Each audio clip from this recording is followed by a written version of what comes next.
Today, we are going to be telling you a story about something truly ridiculous that Nintendo used to make their employees do every single year. I swear to you, we are not making the story up. It starts in a relatively wholesome, business-minded place, but ended with somebody chugging some freshly squeezed goat milk.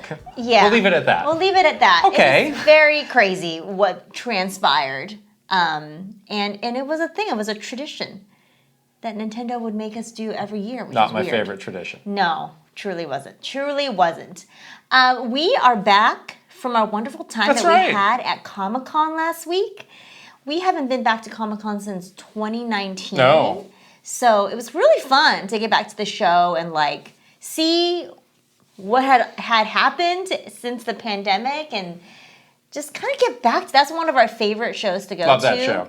And I wanted to make sure that the vibe was still there, and it was. It was, yes. It truly was. Can confirm the vibe is still there. What's Yeah. not there was video games or video game companies. That's true, yeah. Really in any way, shape, or form. There were a lot when we used to go, but they're all gone. I'm sure they had their reasons. There's other like gaming adjacent stuff. Like, Right. Pokemon was there. They had a booth for mostly the trading card game card and their game other and their- shows and movies and such. Marvel Snap, your beloved, My beloved Marvel mobile Snap game, was like that was there. kind of tucked away in the big Marvel booth. Yep.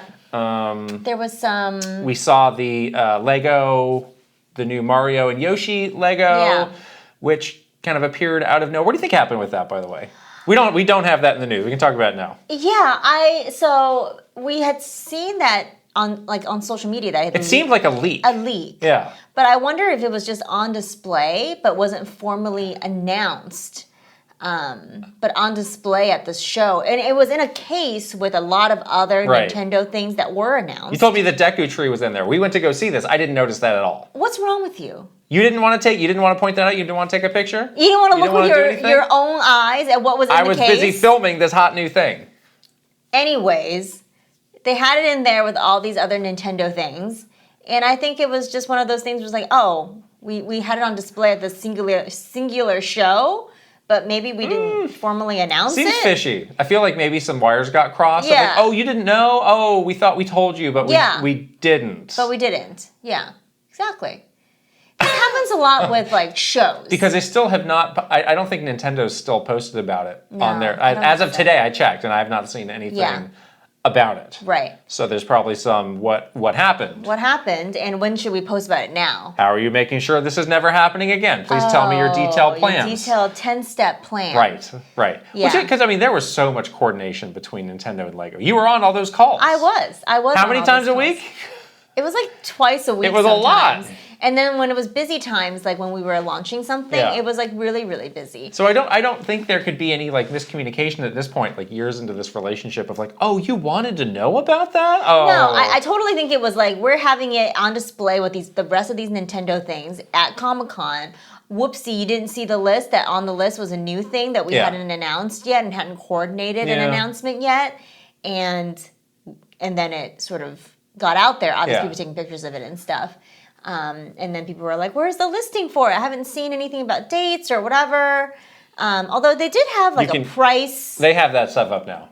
up there. Yeah, you can totally like pre-order it. You can pre-order it now. Yeah. Did you like it? I was going to ask you, this is your favorite game of all time. Are you going to get this? I don't really... And build it. I don't And think turn I the can- tiny little crank. The little crank is cool. Bop Yoshi in the head. The little tongue comes right out. So we have the NES one, and there's a crank for that too. It's cool. And it is really cool. It's kind of how amazing, it functions. actually. Yeah. Yeah, and it is like if you look at the mechanism that's behind the front of it, you see that it is like all these little gears, very detailed. So I'm not like a good builder. I'm not very good at it, and I Find somebody to do it for you. People love That's building what you this did stuff. for the NES one that we had. Maybe I we was like, should I'm not doing this myself. and have your family member build it for us again. Sure. That might be fun, right? I think it would be cool to display it here in our studio. All right. But yeah, I'm not going to build it myself because I'm really bad at it, and I think I'm going to mess it up, like the very intricate cranks and wheels and... Don't lose pieces. Yeah. Yeah. I think they say it's like, 18 and up. It's kind of funny when you look at this like Lego thing and it's like 18 and up. It's like, is there like some booze in here? Like, what's making this 18 and up? It's like, no, it's that complicated. Hard. Yeah. Because the booklet, the instructions that come with the NES one, it's like, I'm not joking. It's like this thick. Thick book. It's nuts. Even when I was building, I remember we did a video where we time-lapsed me building the Mario Lego set. Sure. Just the one that's interactive. Yeah. Which is not that complicated, honestly. Like that one is not 18 up, and I was struggling. It took me like hours to build it. Yeah. So it is very challenging, Legos. So. Well, we're talking Comic-Con. It's on everybody's mind. Are you for or against Robert Downey's return to the MCU? I'm for it! As Doctor Doom. Well, first of all, when I told you this, your first response was, who's Doctor Doom? No, I didn't say that. I know who Doctor Doom is. I didn't say that. I didn't say that. Oh my God. We were getting ready for a great One Up Club meetup. Yes. That was like when I saw you and you were like, did you see? That was right after it happened. It was right after it happened. We were like literally moments away from letting people into our like little virtual meetup, and you were like, did you see the reveal? And I hadn't seen it, so you were trying to describe to me what it was. And then afterwards, I watched all the videos from the actual, like the Hall A, the big Hall H panel. Yeah. It's cool. It is. It is such a cool way to do it, and I'm for it. I'm totally for it. I can understand the arguments against it. I was like, oh, you're desperate, or this is a little bit lazy, or like you're kind of struggling to break new ground creatively, but. I feel like they have some angle on this that's going to make it feel interesting. That's what I think too. And the other thing is like, well, Doctor Doom doesn't really take his mask off ever, so I do wonder about that. But it certainly has people talking. It certainly has people interested. Yeah. And it's very high risk, high reward. It is very. It is. But you know what? At this point in like the MCU, where we are a little bit stagnant, people seem a little bit bored. I don't know about everybody, but I'm a little bit bored, and it just feels a little played out, It's like, why not take a risk? Right. It seems like it got a lot of people back. At least I'm back to being interested. This panel overall got people back to being interested. So to bring this back to video games and Nintendo, it did make me think of like, you know what? This did not leak. Yeah, that did not leak. And it's like, Nintendo's had all these issues with leakers, and they're playing this very dangerous game, and they've come up with these measures to try and prevent leaks. But this is like the hugest news like you could possibly have. Yeah. And it did not leak. And it made me think back of like, this is one of the value points of doing something that is in person with this small group of people. Exactly. It's like, there is no video that gets uploaded to a site that you don't own, like YouTube, where people can snoop in on it. You're not dependent on like things being created very, very, very early in advance, like things like trailers and stuff is what I mean. Right. It's like you were just literally telling Robert Downey Jr. like, show up here in a mask, and we're gonna take your mask off, and that's the reveal. Exactly. I'm sure there's some dicey stuff of like, well, how does he get from here to there? Like, does he have a bag over his head? Do you have the mask on his head? Like, how do people not spot him? Because that itself would be news. But it's like, Nintendo could do some event and have, Mr. Miyamoto's got the trailer in his pocket, and they plug it in and they play it at the last second. Yeah. Like, there is like what I did with the Smash trailer for TGA's? Right. Yeah. Like, we've done that literal thing before. I literally had it in my pocket. And it's like, this is actually an effective way to mitigate risk. It comes with its own risk because you can't rehearse it. Right. You just have to be there might be some kind of, in the moment tweaks to what happens. But as the stakes continue to get higher and higher for leaks, that did cross my mind of like, that's something they could actually go back to. Yeah. And obviously it's not the same as a direct, but you do keep that element of surprise more so. Yeah, it does feel like you're almost going like back to basics. Exactly. Where it is like, oh, we're back to a stage event. Yeah. We're back to like the basics of the early whatever. Yeah, I don't think you'd want to do it for everything, but if there was something that was just so mind blowing, where it was like, this cannot leak. Yeah, like literally for Switch 2, if they wanted to preserve that above all else, like have somebody hand carry that thing. Right. In like a black box, and you just do this the very and you could simple, stream it, but that's the first time this thing gets put up and played. You do the simple like the tried and true back to like the 1920s where you pull the black cloth off of it, and now that's it. Yeah. And I feel like it would actually work. Yeah. Yeah, you're right. It is a very good reminder of how going back to basics does kind of work. It also made me think of when I was working at Konami. Kojima Productions was a little bit paranoid when they would have like, all right, the Gold Master version of our game, it's ready to be submitted to Sony so that they can start to manufacture it. Right. They would have somebody get on an airplane with that disc. Oh yeah, I bet. Fly to San Francisco, land, drop it off. They would pop into our office for like an hour, and then like, I'm getting on the flight back like that afternoon. Right. It's like you are on the ground in this country for all of like 6 hours before you turn around and go back. And it's safe, like though. this is what this if is it gets amazing. lost in the mail? But it is, that's something you can't risk you can do. You can't. Chain this Blu-ray to your wrist. Well, the Nintendo product testers did that. Yeah. With all those unreleased games back in the Wii U days when we used to burn the discs. Everything, yeah. We have a story about that, actually, that we will tell another time. That was another one that was very ridiculous. But, yeah, I mean, again, these sound so antiquated, like these methods.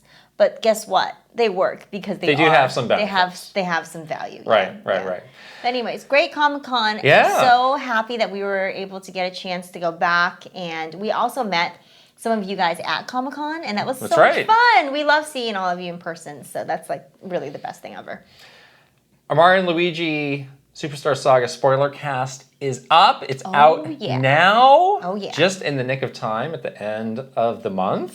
So if you are a Patreon subscriber at the Notification Squad up and up tiers, that is just available for you. And we're just talking about like this great library of spoiler cast that's growing.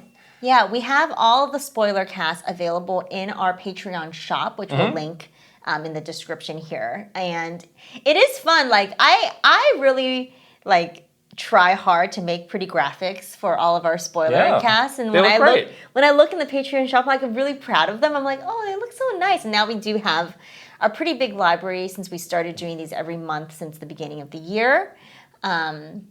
So yeah, if you missed one or if you want to get like one, a la carte, as they say, like they are there. And they are wonderful. And they have been so fun for us to do. Yeah, and this was a really great way to get in the spirit for Brothership, which is coming out sooner than you think. Like some of these games are coming up. Somebody was saying like, oh, we're 2 months from the Zelda game. The Zelda game coming out, which probably means we're very close to some sort of a preview thing happening, learning more. Exactly. Maybe about there's that like game.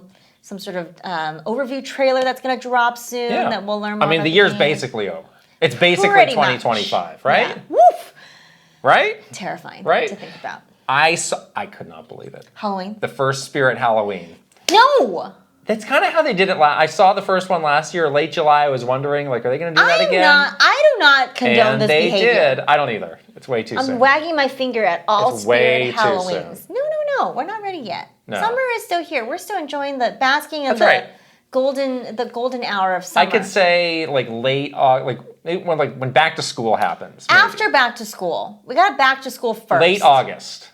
Oh man. I will start to allow it, but not. I was going to say like mid-September. We have another month of this. Yuck. Yeah. I don't want Halloween right now. No time to rest on your laurels though with these spoiler casts. We have we do these monthly. We did not have a game picked. Tell us your suggestions. For August. I'm going to say this right now. We haven't talked about this at all. Oh, there's podcast next week. We will reveal it.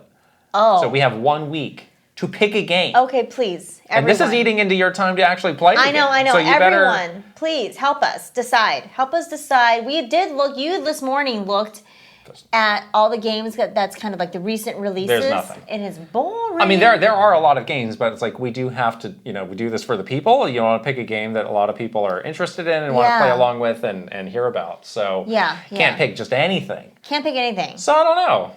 Yeah, you guys tell us. But you're famous for going down to the wire, so you think I'm going to be down to the wire. Of all people, you would be motivated to. I have no idea. Think.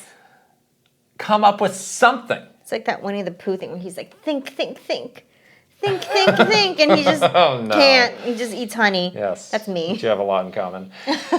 Also up, my gaming in Korea video. We've talked about that a lot, so just go out, check it out, watch it, please. Such a good video. Yes, love it. And then, you were just mentioning the meetup that we did this weekend. I wanted to bring that up because I thought that was one of our best ever. So much fun. It was such like a crazy effort though, because we had our wonderful community member, Ninja11, who made a custom Jeopardy game for the One Up Club meetup and basically wrote all of these great questions had all the different categories based on sort of what people in our community love and love to play. And he even had a category for like Kit and Krysta trivia. Yes. Which honestly, they were kind of hard. I was like, wait, what is the answer to this? You didn't know your own trivia. I didn't know this. My favorite category was Pokemon Spelling Bee. That's a fun one. Wow, that was... People got those right, no There's problem. some silent no trouble. letters in that. They should do that. You know what? They should really... You know how they have the National Spelling Bee? They should do that in real life, honestly. Because the Pokemon names are really hard We've been to spell. saying we should do that on the podcast for a while, so I think we should actually do it. I'm now. really bad at this. But yeah, we had so much fun. It was really cool to do it with a big group. We were like, how's this going to work? But it ended up working great. It was perfect. And we got prizes going out to our That's winners. Right. Crazy moment at the end where the person that was kind of like in the lead. It was neck and neck. Neck and neck, yeah. but it was like $1,000 clue. Right. Guessed the right answer. It had like a pop-off moment. Totally a shot in the dark. Got it right and won the entire Jeopardy. Yeah. Wow. This is like when you are like an actual Jeopardy contestant and you just like make a wild guess in Final Jeopardy and then you get it right. And you look all shocked. Whatever works. Hey, whatever works. But it was so much fun. We do these every month with our wonderful Patreon community, and it's so fun. You tell me that you're a Jeopardy fiend. I'm a Jeopardy fan. I watch it every single day. So Jeopardy's still going. Oh, yeah. I watch it every day. So now the great Alex Trebek passed away in the last couple years. Yeah, so now Ken Jennings is the host. Okay. And he was the former, he was like the big former champion. And is he pretty good? He's awesome. Really? He really has done a great job of, like, no one would ever fill Alex Trebek's shoes, obviously, but he's done a great job of bringing that same kind of spirit. Yeah. But yeah, I love Jeopardy. I think it's so great. And there's always like some gaming stuff in there too now. Yeah. Like, there's always some question about The Legend of Zelda. There's always questions about Mario. Fortnite. A lot of Fortnite questions. A lot of questions about Pokemon, Minecraft. I think a lot of those very pop culture-y, those gaming. like classic game show hosts are kind of like aging out. Yeah. Like, I think I saw like Pat Sajak, who does Wheel of Fortune. He retired. He's retired. Or what about Vanna White? She didn't retire. Did she go with him? She's okay. She's sticking around? I think she didn't. I didn't say that. I didn't say I'm going to enjoy a few Pat-free years. Oh. That's interesting. You're going to do that with me, aren't you? I am. I'm going to pull the ripcord or just drop dead or something. And you're going to be like, now it's my time. Now it's my turn. You are a lot older than I am. And you're a guy, which you live shorter than me. My favorite, Bob Barker. I know. Bob. I love Bob with the long, thin microphone. Do you like Drew Carey? No, don't care. No. Bob Barker is great because he's saving animals. Saving animals. He's got Barker's Beauties. Oh, yeah. Can't hate on that. Can't hate on that, yeah. All right. Wow. We've really been covering some topics up front here. Let's get into our great story time. So this was an event that started... What was the first year of this event? Was it 2016, 2015? It was early and I wasn't invited, so I wasn't there. I see. So the event was called the Sales and Marketing Annual Conference, or SMAC for short.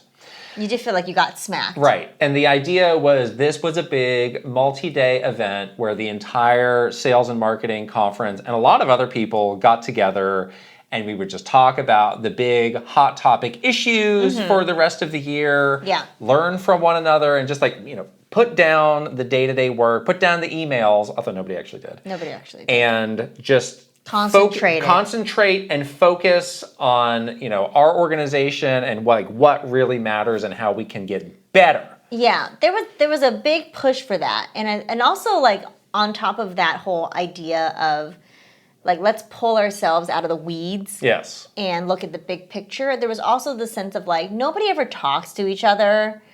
Everybody feels... That was a big perceived issue. Very siloed. There was silos. The issue... Do you think that was true? I don't think that was true. Yeah. I think they didn't talk to each other, but we definitely... They, as in the executive team, I don't know what they were doing, but apparently they weren't talking to each other. We were talking to each other just fine, but they seemed to see that as a problem. Yeah. And so they were like, we got physically, just drag these people together and make them sit in a room and get to know your fellow brother and sister Nintendo employee. Yeah. The Nintendo family, they like to call it. Then it's a little creepy now that you think about it. Yeah. And it was like, it would happen sort of in like September. Like leading up to the big into the holiday push. So that was, that timing did make sense. Again, like I'm trying to think of when this officially started, and it's tricky because there were some events that like were predecessors to this that were much smaller, much like lower in scope, where it's like, we'll be in, the Redmond headquarters for a day. Right. It might be like 20 people. Yeah. But this event, like how many people do you think went to this event? It's in the hundreds. It started with like hundreds. Right. And then I think it went to almost like 1,000.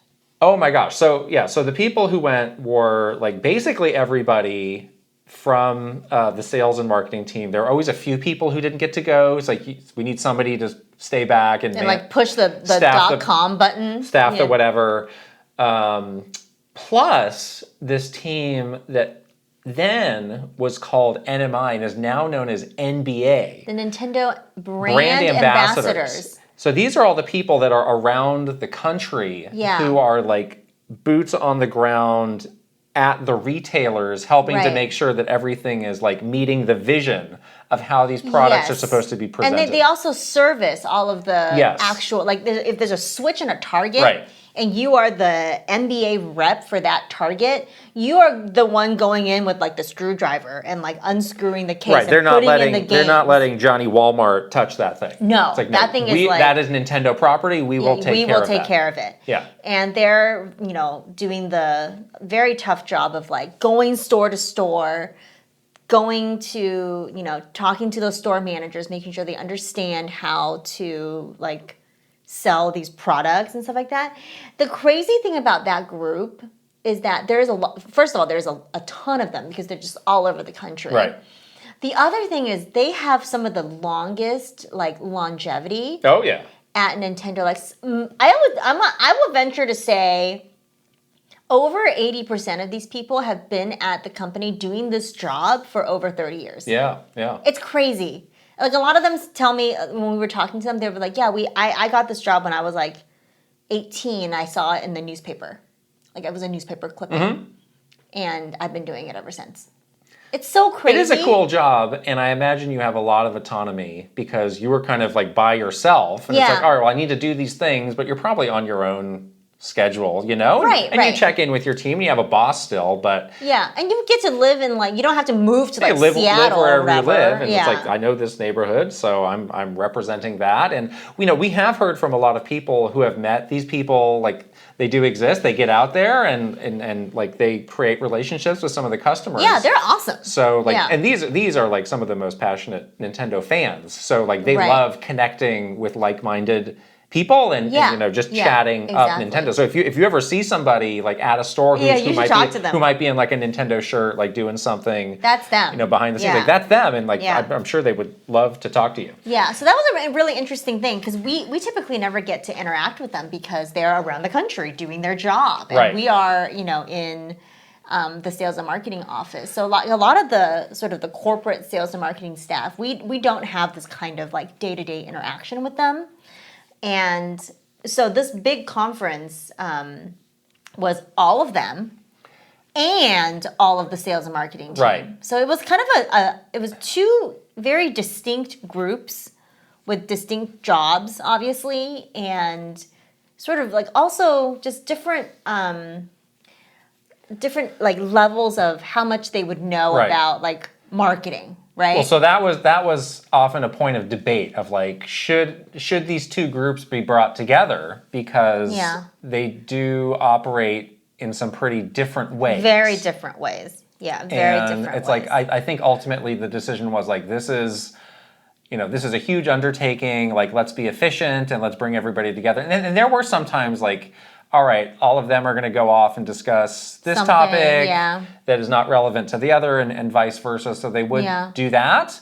But it did make for a huge, huge group. So in addition to all of them and us, There were other teams that were just within Nintendo that would be involved in marketing. So like Treehouse, licensing, legal, executives, agencies. Agencies are all there. Of the big marketing agencies. That's a lot of people from the agencies. And it was not everybody from the agency. It'd be like pick your top 2 or 3, 2, 3, 5 people to come out. But again, this just made for a huge group. But just in advertising, they work with multiple agencies. And all of those agencies would have like 2 to 5 people there. Right. So you're looking at like 30 people just from the advertising agency. Yeah. And then think about how many agencies are working for Nintendo, right? Mm-hmm, mm-hmm. And the other thing is like all of the top executives attend this thing. Yeah. Like Reggie is there. Yeah. Like it's not one of those like, oh, it's just the people that are, quote, doing the work. It's, all of the, like the president of the company is there. Right. It's like kind of crazy, right. And sometimes right. NCL people were there too. Yeah, sometimes they would send a couple people to see what's going on. What's all this about? I don't like that. So again, like they were still kind of feeling out the format for this, but this was the first year where they went like really, really big with it. Yeah. And we actually had like an entirely dedicated off-site location, which, I mean, it made sense. It's like, this was 2017, the Switch was out, it was having this explosion of popularity, and like, sales and marketing plays a huge role. That's one of the big functions of Nintendo of America, so it makes sense that they would, make this a big, important event. Yeah. And we'd even get like swag from it. Oh, yeah. Like, I don't think I still have any of that, but like, they really would send ugly. you home with like a tote bag, like a shirt, like all this stuff. It's like, I don't know if I need to be repping the sales and marketing annual conference when I'm out in the streets, but... It's like... I don't know. Have you ever seen that episode of The Office where Dwight goes to speak at the Dunder Mifflin sales conference? It's for those that've seen that episode, that is what the vibe is. Oh, no. You're like, it's like a lot of these kind of like sales and marketing people, plus the Nintendo brand ambassadors, like there's like this energy about it that's like almost a little bit gross, It's like, marketing. Right. It's like that, sales. And you're just like, this is weird. But it had that vibe where, they would give you like swag because they in their minds, it's like, you want to rep this. You're excited to be a marketer, for Nintendo. It's like, so excited, I guess so. But anyways, it was kind of like that kind of vibe, Yeah. So this was taking place in a very random location in Arizona. I don't know how they chose this, but it was this kind of like resorty sort of place. I don't know what you would go there to do, but it was just this massive property. I think people will get married there and stuff. Okay. I feel like. But like it was, I think we flew into Phoenix and then it was like an hour plus drive into the desert to get to this place. We were on these buses, remember? Like, where are we going? Yeah. It was so hot, too. Right. In the middle of the desert. And we were all just there hanging out. Every year had a theme. And this year the theme was, using analytics and marketing to help, do your best and make good decisions. Right. And guess what? You and I were chosen to speak at this event, to give like a very serious, very long presentation about our respective areas of expertise. Yeah. Yours, so this was the year that you were, or part of the many years of which you were the head. This adds to my trauma of working on this project. The project lead for Smash Brothers Ultimate. So you were going to give a big update on like, here are the plans, here's what we're doing, here's the marketing. Yeah. Get excited. Because that was the big game for 2018. So it was like, all right, we're going to look a little bit ahead to this huge thing coming in the next year, and you were going to do that. Yeah. And then I was there to talk about, specifically within that theme of using data, about social media. But the interesting thing for me was I had barely been in that job. I had changed over into that department like barely a month ago.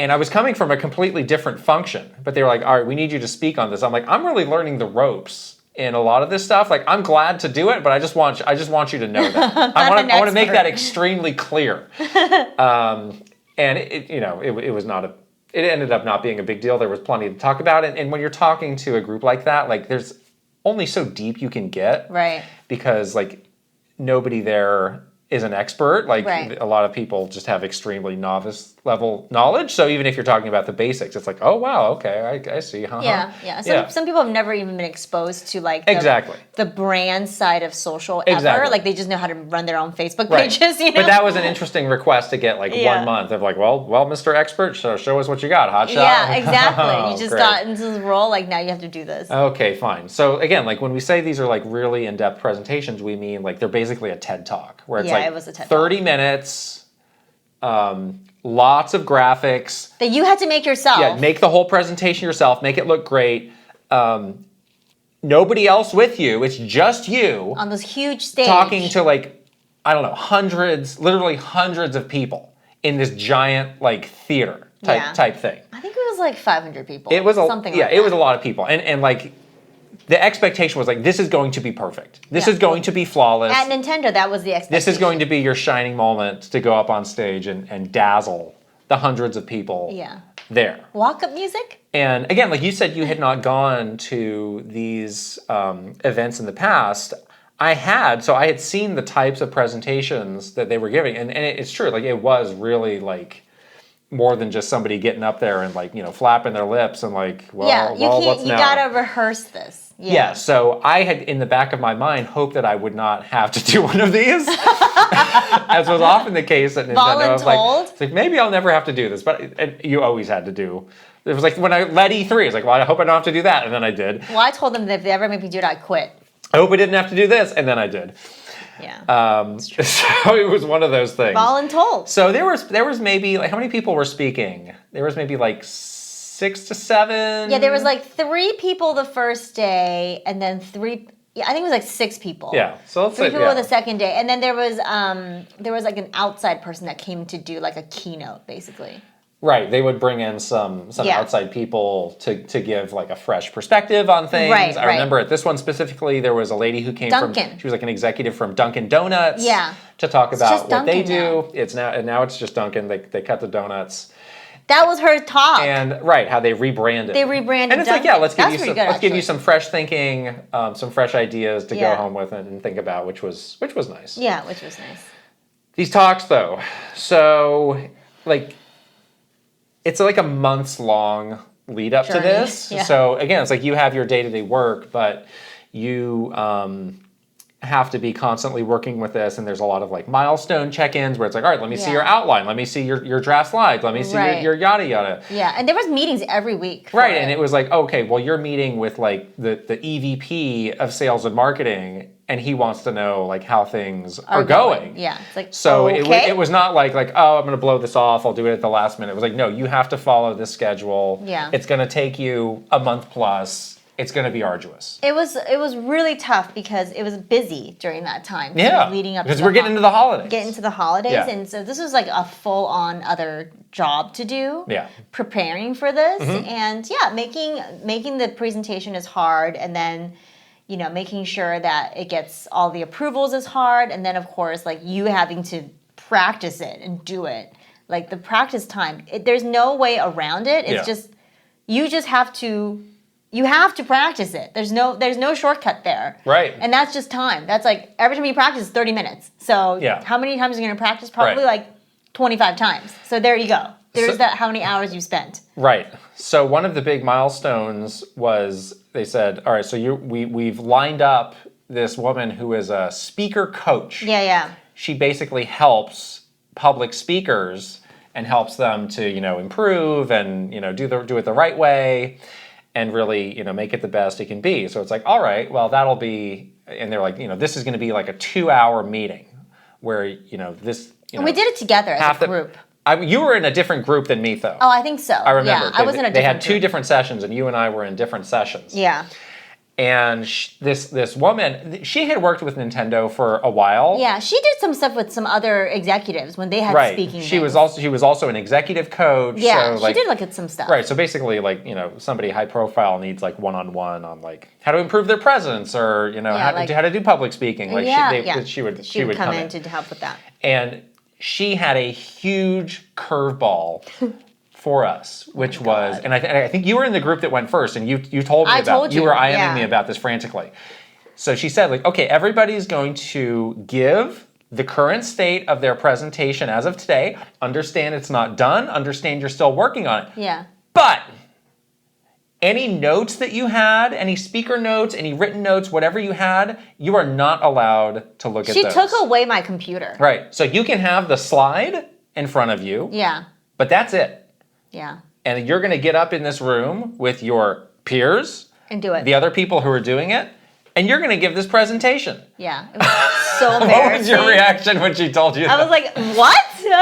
Because it's like, yeah, we've been working on it, but it's like, it's not clean. It's not clean. I've not memorized Had certainly anything. not gotten to the point of like getting rid of the notes. Yeah. Right. And her rationale was like, you depend on no them matter too much. how well you think you know this material, you don't know it. You are going to, especially in that moment when you get on that stage and you kind of freak out a little bit, you're just going to be like lasered in on these notes and reading these notes. Yeah. And it's not going to be as good as it can be. Yeah. That was actually good advice. It's actually really good advice. I actually do think about that piece of advice, Right. and I do it now. Yeah. So I did learn that one thing from this experience. Right. But it was to not look at your notes. It was an extremely thrown into the deep end oh my God. moment. Yeah. And it's a little bit embarrassing. It's so embarrassing. Because it's like, okay, these other people are doing it. Maybe they're going to be better than I am. But nobody was. Everybody kind of just fumbled through it. And that was why when I started to feel better about it. So I was like, oh, okay, we're all in the same boat. It wasn't like somebody was Right. like some public speaker savant. Yeah. And did it flawlessly Right. with no notes like 3 weeks into this process. I was like, no, you guys all suck. We all suck together. Great. But it was fine. Yeah. It was fine. Once we got over the fact that we all sucked, then we were like, okay, then we'll just get Right. better. We'll Right. just get better. You know? And then you kind of knew, like, okay, for the next, couple weeks before this thing actually happens, now I know how I need to practice this Yeah. to really get it down cold. Yeah, and it is like, it's embarrassing to practice it because you feel awkward doing Yeah. it by yourself. Right. But I literally stood in my living room for like 3 weekends. Yeah. And I practiced like clicking the presentation. Uh-huh. I practiced like walking around. Right, there's because every little detail you of it. practice your hand Right. gestures so that you don't look like a robot up Right. there. And the stage is huge. Yeah. So you can't just stand still, in That one was that spot. was another big point of feedback Yeah. to her. Is like, You have to fill the stage. being animated, being Yeah. personable, creating a good environment and being a dynamic speaker. It was basically. hard to do. So there's like Really so many. hard. It is truly like an art. And they always say like they do these polls of like this is people's number one fear. Yeah. Public speaking. It's true. It's very scary. And it's like, yeah, I can understand why, because there's so many things that can go wrong, and it's just you. Yeah. If you mess up, everybody's just looking at you. But the thing is, everybody can do it. You just need to practice. That was my takeaway from working with this woman, is that like, yeah, you do it right now and you're not perfect yet, but that's okay. Like, you just need to do the practice. Like, literally just do the presentation over and over and over and over and over and again until you feel like you want to vomit, and then you're ready. Right. Because once you do that, it's like people that play in a band. Like, you're gonna learn the song. Yeah. You're not gonna forget the words. You will learn this song.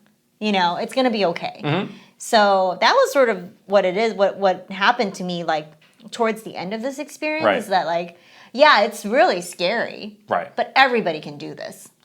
There are some people who are just like naturally good at this, like Reggie. Well, that's different. Is like one of the best public speakers Well, he's just good at it. you've ever seen. But no, like listen, like I don't know how many times a week he would have to get up in front of people and give like a mini version of one of these of like, all right, I'm the big boss and I'm going to tell you what's what. Yeah. To all sort, and he's obviously not, spending hours and hours and hours rehearsing all of this. Like, I wonder, like, do you just get to a point where you can, I think so. You know what to internalize, how to internalize it, just to have it down. But I think there's also just some inherent talent that he has as well. Absolutely. There's definitely some people that are better at it than others. Yeah. But I think everybody can get there. If you might have to work harder than Reggie, but you can do it. Like, you can definitely do it. And Reggie practices too. Even he. Oh yeah. Even he practices. If he's got something super high profile, you don't think he's not like rolling? He's not rolling out of bed and doing like the E3 press conference for the first time ever during the live show. Right. He is practicing too. You also got a very fun conversation with somebody who is not the speaker coach about peaking at the right time. It's very awkward. What does that involve?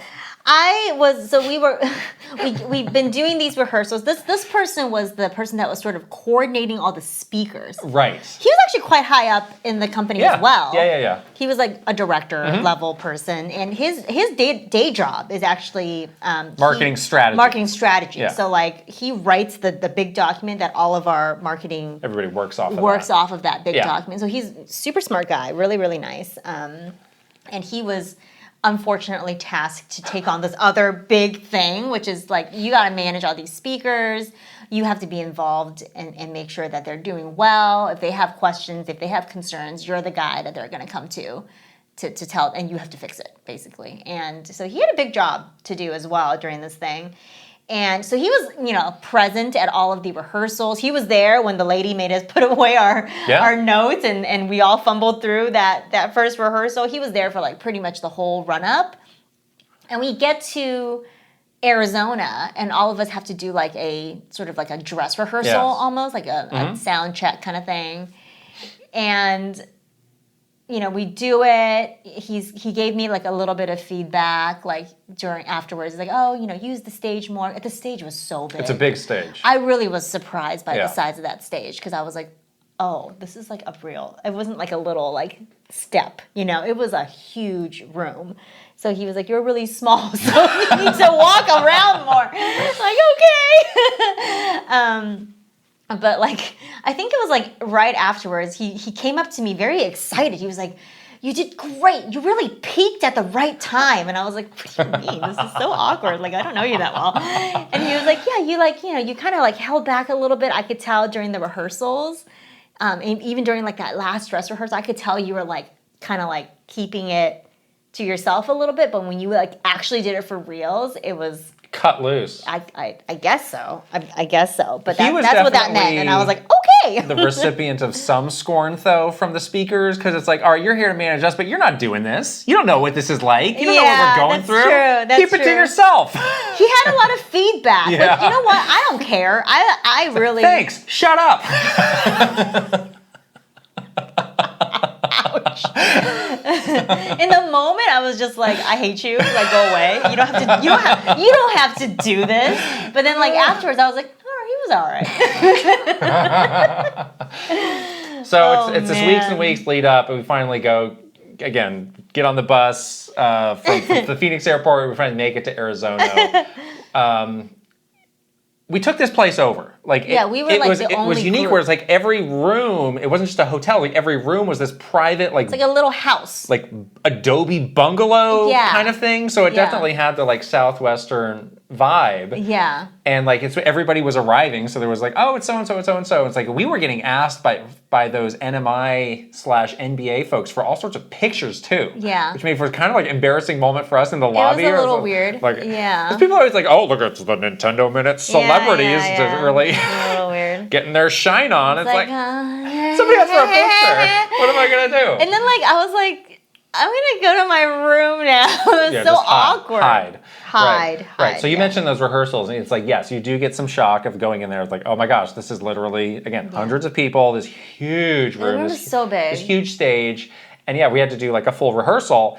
And out of the corner of my eye, as I get up and get started on mine, Reggie just walks right in. I think he was speaking too. He was rehearsing after me. Yeah. See, he's rehearsing too. They had to, it was one part final rehearsal, but also like a big tech check. Because like, all right, let's see how your thing looks. What was your walk-up music? Do you like where, I don't remember, do you like where the monitors are? Like, do you feel, here's the mic, do you know how to use the clicker? The clicker, yes. All of that dreaded stuff. Clicker. Exactly. Like, there's so many little details that like. Reggie parked himself like right in the front row. Yeah, I was like, this is maybe too much stress. See, I left when you were rehearsing. That I was like, no, I don't need you. I don't need more. You don't need more people in here like cramping your style. Get some comments like, well, you might want to start over on that one, son. Hey, you suck. Yeah. He's gonna heckle you. Not what I would have said. Let me tell you that much. Oh. No, he nothing didn't do like that at all. He was like very nice. Give me a pat on the back. Pat on the back, yes. Pat on the back. So again, this was a 2-day event. I was presenting on day one. All the day one presenters were, again, talking about this topic of analytics and data. And then the day two were these, the priority marketing launches and projects. Yeah. So I was with day one. I think somebody else was talking about like the website or some sort of web-based. There was a web-based one. There was one about. Honestly, there's probably one that I blacked out because I was going, right after them, and I was like. There was one on sales. Sales. Always sales. Yeah, yes. something about sales. Oh yeah, I remember that one. Retail strategy, I think, did one. Somebody had one that was a little dry. Shaky and dry, and that made me feel good because like I can definitely top. I follow this guy. I can top this. Yeah, there was one person that did it as a pair. I remember. Right.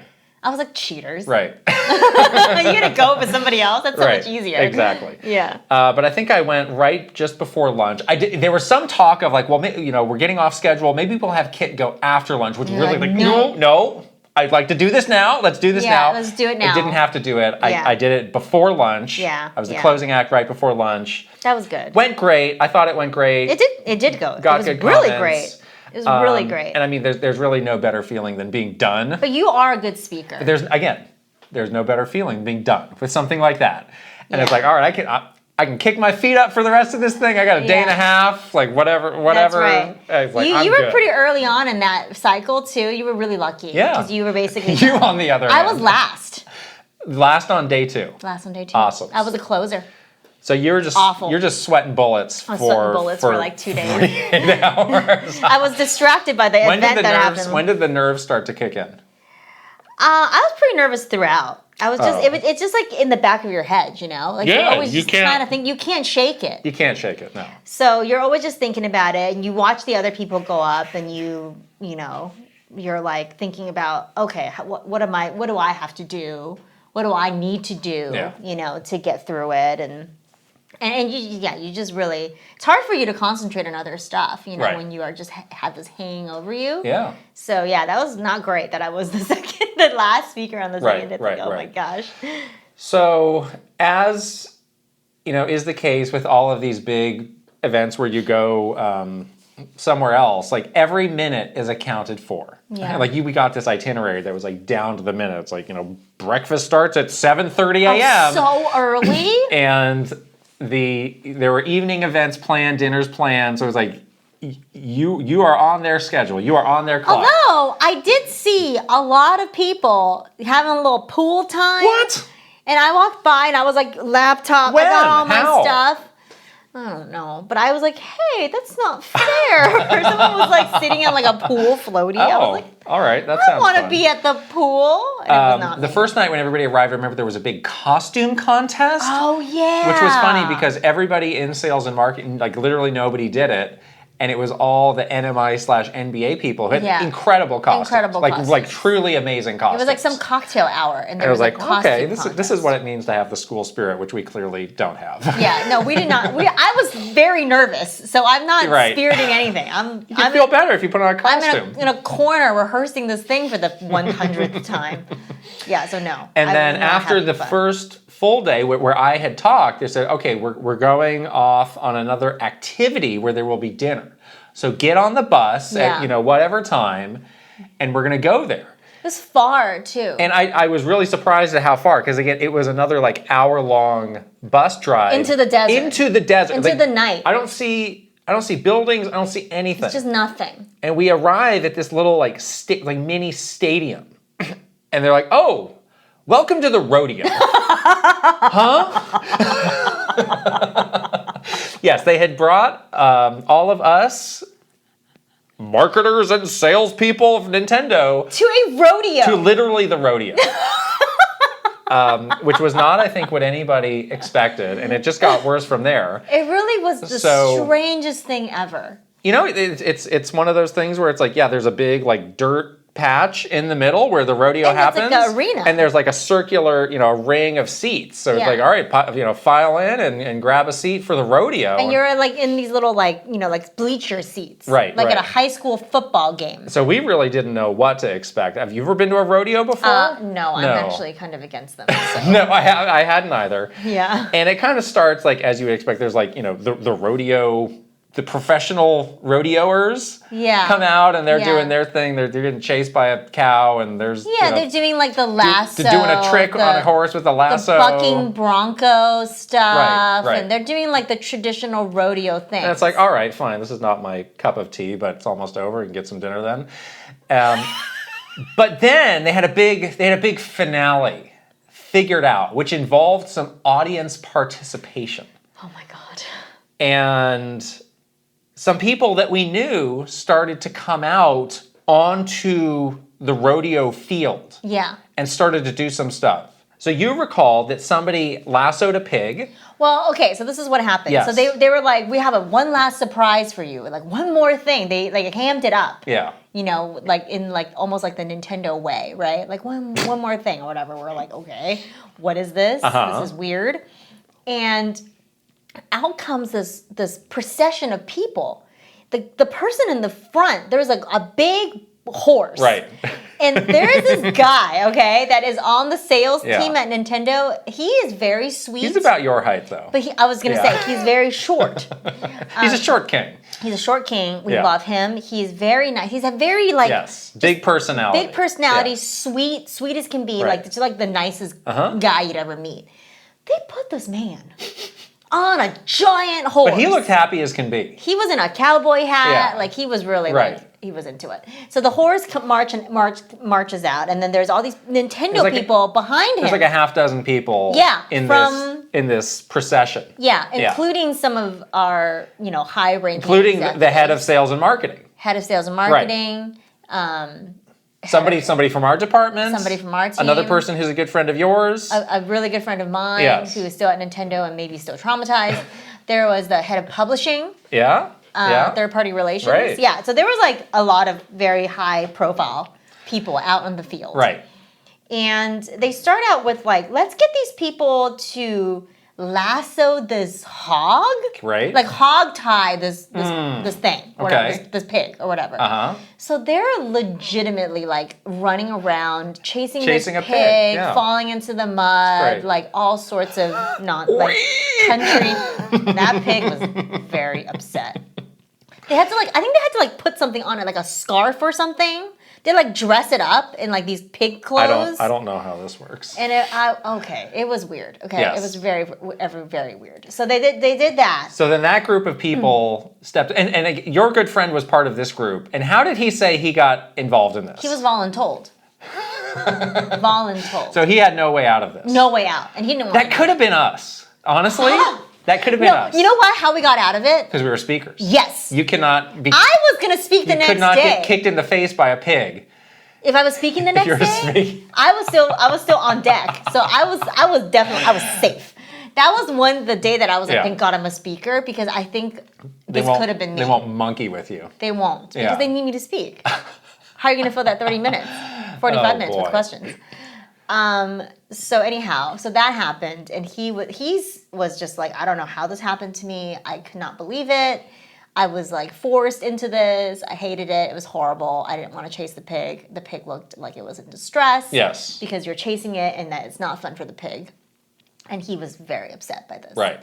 So that was the warm-up to the big finale, That was the warm-up to the big finale. Which involved the head of sales and marketing and this person from our team and the guy who was on the horse, where they were wrangling a goat? Yeah. A goat. They had to catch this goat and then milk it. They caught the goat. The guy brought out a bucket. Yeah. And they're like, now you're going to milk the goat. And then the big finale was, now you're going to drink this You are milk. all going to chug a tall glass of this freshly squeezed goat milk in front of the whole thing. In front of the whole... And they did it happily. I would have barfed. There was a reference to it being, how can I say this, a medicine for men that men might take for reasons. A medicine for men. And they referred to it as being from the city of Tijuana. Yeah. That's all I'll say about that. So my eyes are wide open at the moment. Like, what is happening right now? They're going to be sick. These people looked happy as can be to be chugging goat milk? This raw goat milk. Just in what's ironic about this whole situation stadium. too? Yes. Now that I'm thinking about it from the future, is the person that milked the goat from our team goes on to milk more goats. He was involved in a 1-2 switch event where he was milking a cow. Cows. So maybe that's how he got chosen for this, because he's an expert. He's an expert. Okay, maybe that's what it was. He's an old farmhand at this point. He's milked a lot of things. You can obviously say, Kit and Krysta, those city slickers, they don't know what it's like. I've milked a cow before. But it's look, this is a very professional business meeting, and to go the whiplash from that, To the rodeo? Now we're at the rodeo, and the guy's milking and chugging goat milk? a goat in front of my very eyes, like 4 hours later. That's some whiplash. Okay? I just did this great presentation on social analytics. What? Okay, and now you're chugging goat milk that you freshly squeezed out of a goat that you caught. That was just, I think I was just in shock. Would you have rather given that talk that took you months, or would you be rather down there chugging the goat milk? Give it the talk. I'm not doing that. I'm sorry. It was true. Like, there were, like, a lot of us. I sat there in stunned silence. Like, jaws were dropped as this was happening. Like, is this actually happening? I was like, am I in some sort of dream right now? I still can't really wrap my head around it. In my mind's eye, I see this happening. Yes. It was like a spotlight, too. It was like the nighttime, you know? So it was like nighttime rodeo. It's just so weird. So in addition to the shock, there were some people who were expressing some genuine concern for these poor animals. I was one of them. You said the person who was sitting next to me... She cried. Was crying. She cried. And seemed unwell with the whole sequence of events and being forced to sit down and watch as this all happened in this big rodeo. I mean, they literally hogtied this pig. So it was distressful to see that. Yes. I don't know if that is like farmers out there, if you're farmers of the world to this podcast for some reason, can you tell me, set me straight on like if that actually hurts the pig or whatever. But it did not look, I don't think it's some creature would make those noises if it was happy. Like squeal like that? That did not seem like a happy squeal. Squeal like a pig, as the saying goes. Right? It did. Does this hurt the pig? Great comment to leave on a video for somebody's cooking bacon. Oh, I love bacon. So that was the interesting night that we had leading into your big day. Oh, man. And again, you were at the end, and everybody's giving a presentation on the big games of the year. And what is your memory of your presentation? My memory was that it was fine. Like it was great. I think I remembered like doing exactly what I needed to do and what I practiced. So if that's the bar, then I hit it. Right. So nothing bad happened. And it was great to be done with it. Yes. Right? Again, it's just the relief that you feel to be done with it. And of course everybody came up and said, "Oh, good job," or whatever, like, "Oh, thank you for giving the talk." Yeah. You know, so that's always nice when you know that it's gone well. So, yeah. The other good feeling is like, you know this is an annual event. There's some number of years where you will not get asked again. Yeah. It's like we need fresh people, we need new speakers. Yeah. Somebody else gets a shot. So it's like, all right. It's like I'm safe for a couple years. It's like you won the Hunger Games. It's like I survived this.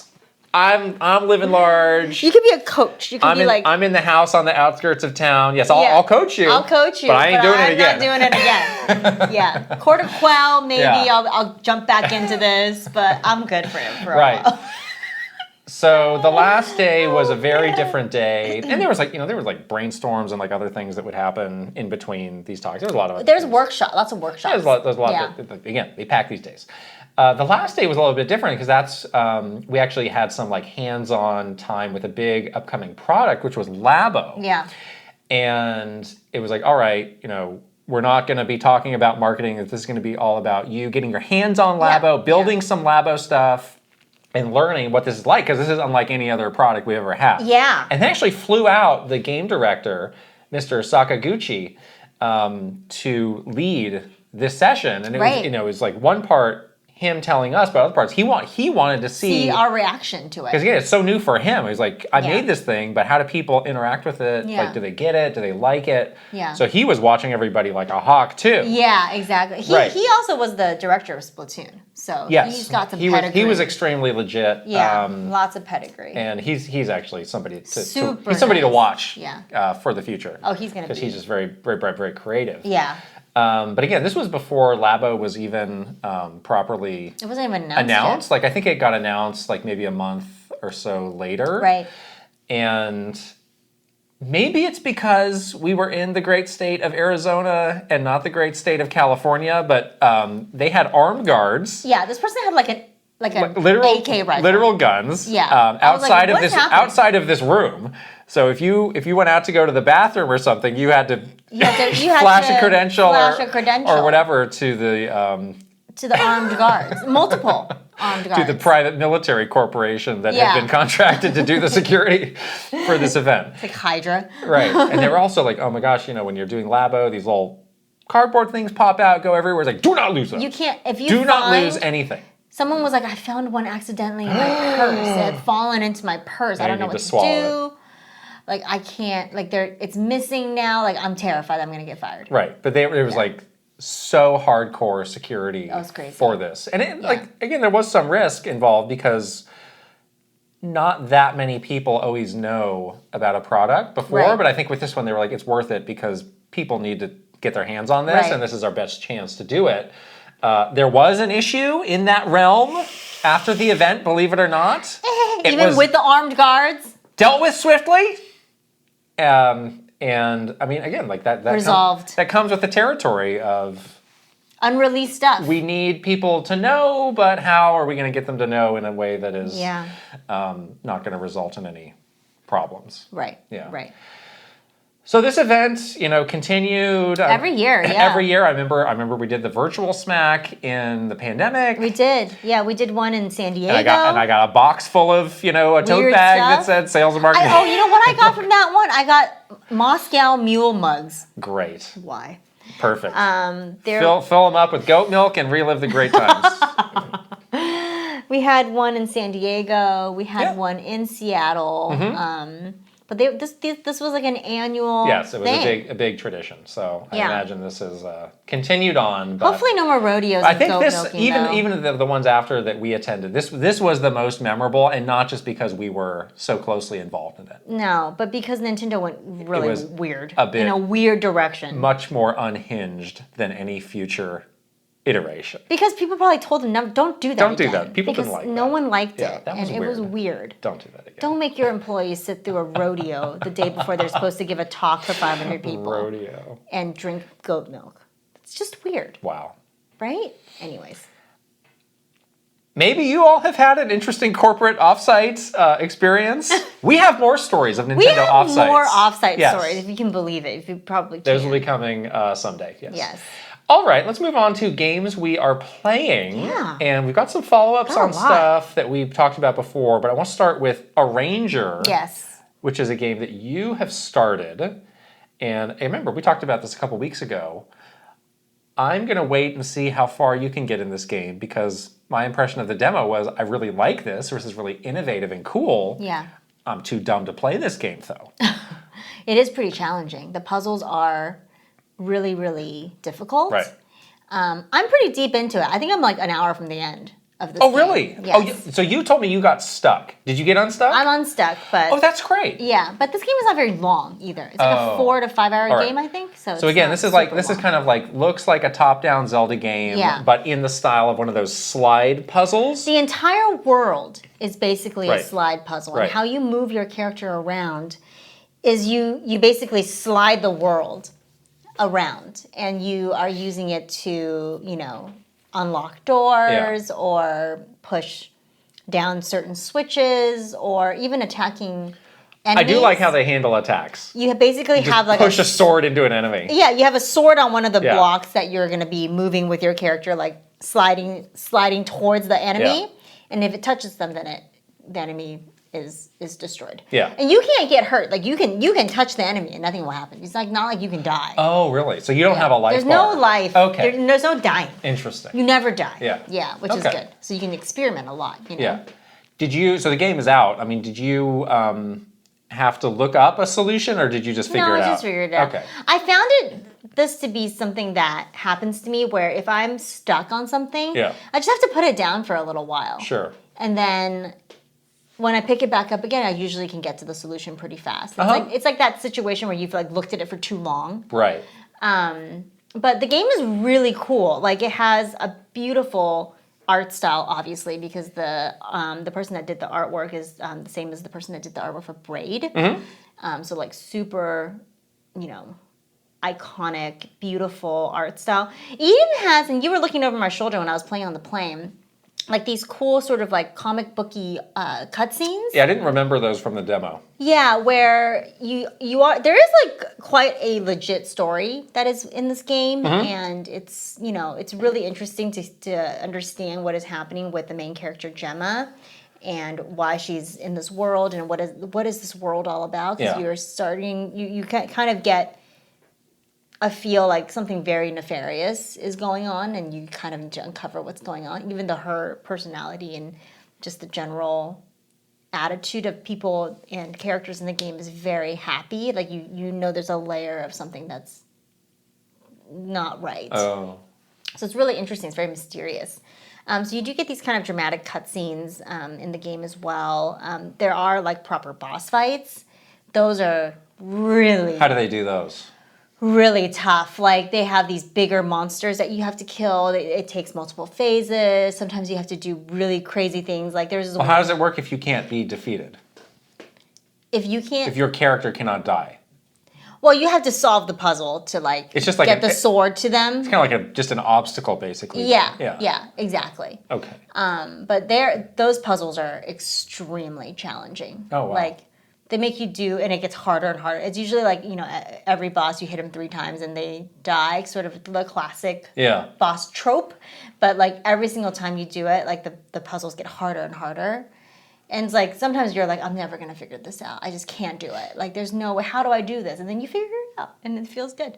They do add this, I don't know if this is kind of spoiler-y, but they do add this element where you're controlling 2 characters at once. Oh my gosh. And that will throw your brain for So how does that work?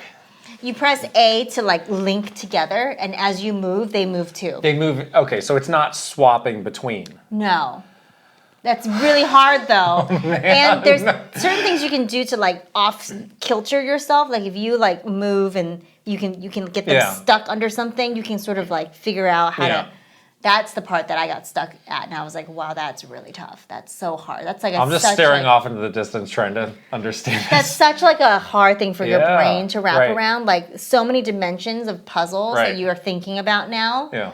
But the game is fantastic. I absolutely love it. It is so much fun. It's very satisfying when you solve the puzzles. The story is very good. The characters, all the characters that you meet have so much depth, and you're like, oh my gosh, there's so many little like sort of outside stories to the main character too that I absolutely love. Like there's one part of the game where this lady invents these robot birds, and basically it makes it so that everyone gets too reliant on the robot birds to do everything for them, so they don't leave their house anymore. So I'm like, is this like Amazon? And then you have to go like figure out how to get the people out of their houses. Like there's this one kid who is like in love with this girl in the town, but she won't leave her house to like meet him in person, and all they do is exchange letters through these robot birds. So there's like some deeper meaning that's happening here about like, it's like a social commentary, I think, about the world around us. But so well done, and like you just fall in love with all of the characters, and it's awesome. I really like it. Wow. You're playing on Switch. I am playing on Switch. Okay. I saw this is also one of phones, the mobile. Netflix games that you can get. Have you ever done any of those Netflix games? I have... Oxenfree is the only one that I've done. How does that work? So if you have a Netflix account, you can just like go into your iPad, and there's like a game section. Did you play it in the Netflix app, or like do you download something else? No, it's in the Netflix app. Okay. Yeah. Interesting. Yeah. I didn't really love it. The experience, or playing it in the Netflix app was weird. Oh. It's not like a proper arcade, you know? It's not like the Apple Arcade where you can like, I don't know, it just felt kind of like tacked on. All right. Yeah. Cool. But it's on like multiple platforms. Yeah, it's on a lot of stuff. You can, all right. Yeah. So you said you think you're getting close. Like how many hours would you say you've played so far? Maybe like 5 hours. All right. But I'm like, I got stuck, so maybe that's why it took me longer. Sure. Okay. If you're really smart and you really get slide puzzles, maybe you can do it really fast. All right. SteamWorld Heist 2 is another game that you have started. Yeah, I played a lot of it yesterday. And I had started it and then put it down when we were playing Mario and Luigi, but I picked it back up. Yeah. And I've made some good progress. Right. But this is your first time picking it up. What do you think? Yeah, I haven't played it since we saw it at Summer Game Fest, and I, of course, fell deeply in love with it immediately again, and it's so good. And you were telling me, like, and we experienced this a little bit at Summer Game Fest, that the sort of the new cool feature that was added to this is this little submarine that you get to go in, and you can almost freely explore the overworld and do all the different missions in whatever order you want. And there's little things around, like there's like a little bit of combat in the submarine as well. That adds so much to this game. Like the core mechanics of the gameplay is still like the missions, the turn-based missions. Yeah. And of course you like getting your party all decked out and figuring out how you like to play and picking characters to do that. But there's something about the tiny, cute submarine that really just adds this other dimension to this game that makes it feel so big. I don't know how they did it, because it really isn't like part of the core mechanics of how this game works. But yeah, it just adds so much. And I've been loving like upgrading my little submarine and putzing around and seeing like you know where the edges of the world are that I can't get to yet, and what might I have to do that, and like, you know, progressing the storyline so I can get to more places. And I love it. I think it's great. I also love that this game has a lot of characters for you to choose from. So I already recruited about 5 characters, I think. Yeah. So now I can kind of use them. Like, I'll do missions more than once, you know, to see like if I can do better. Okay. With different characters.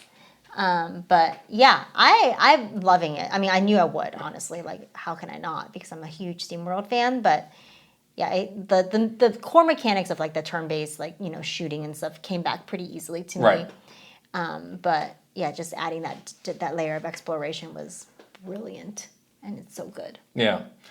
I got to a big point where, you know, so again, you're in a submarine, but you never really go underwater. Oh.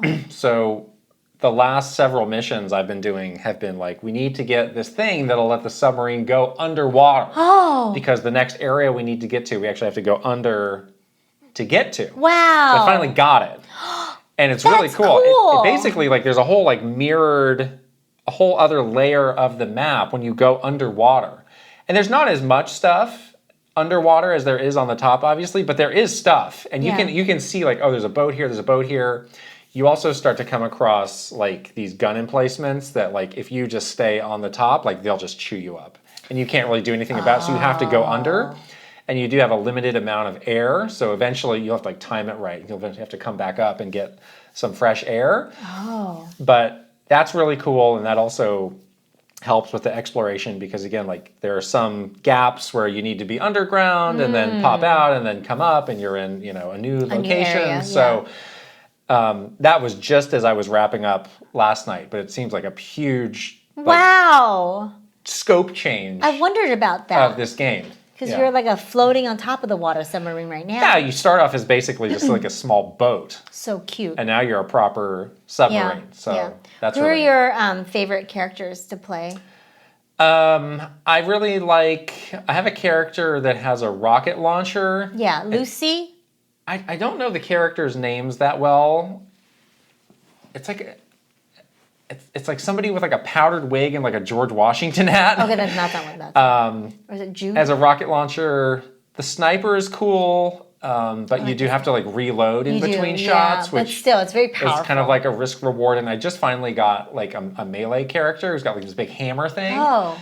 And that one's interesting because obviously you can't do anything from far away, but they do have a move where they can run really far and then hit somebody with a hammer. An attack. And I also have a recon character who has like a shotgun that's not that powerful, but they can move so far on the map, and sometimes that's just really helpful. Helpful, yeah. Yeah. You can change the classes of all the characters, and I haven't really felt the need to do that much. Right. You can mix and match powers to some extent, but I just kind of like these characters like the base in classes. These roles. Yeah.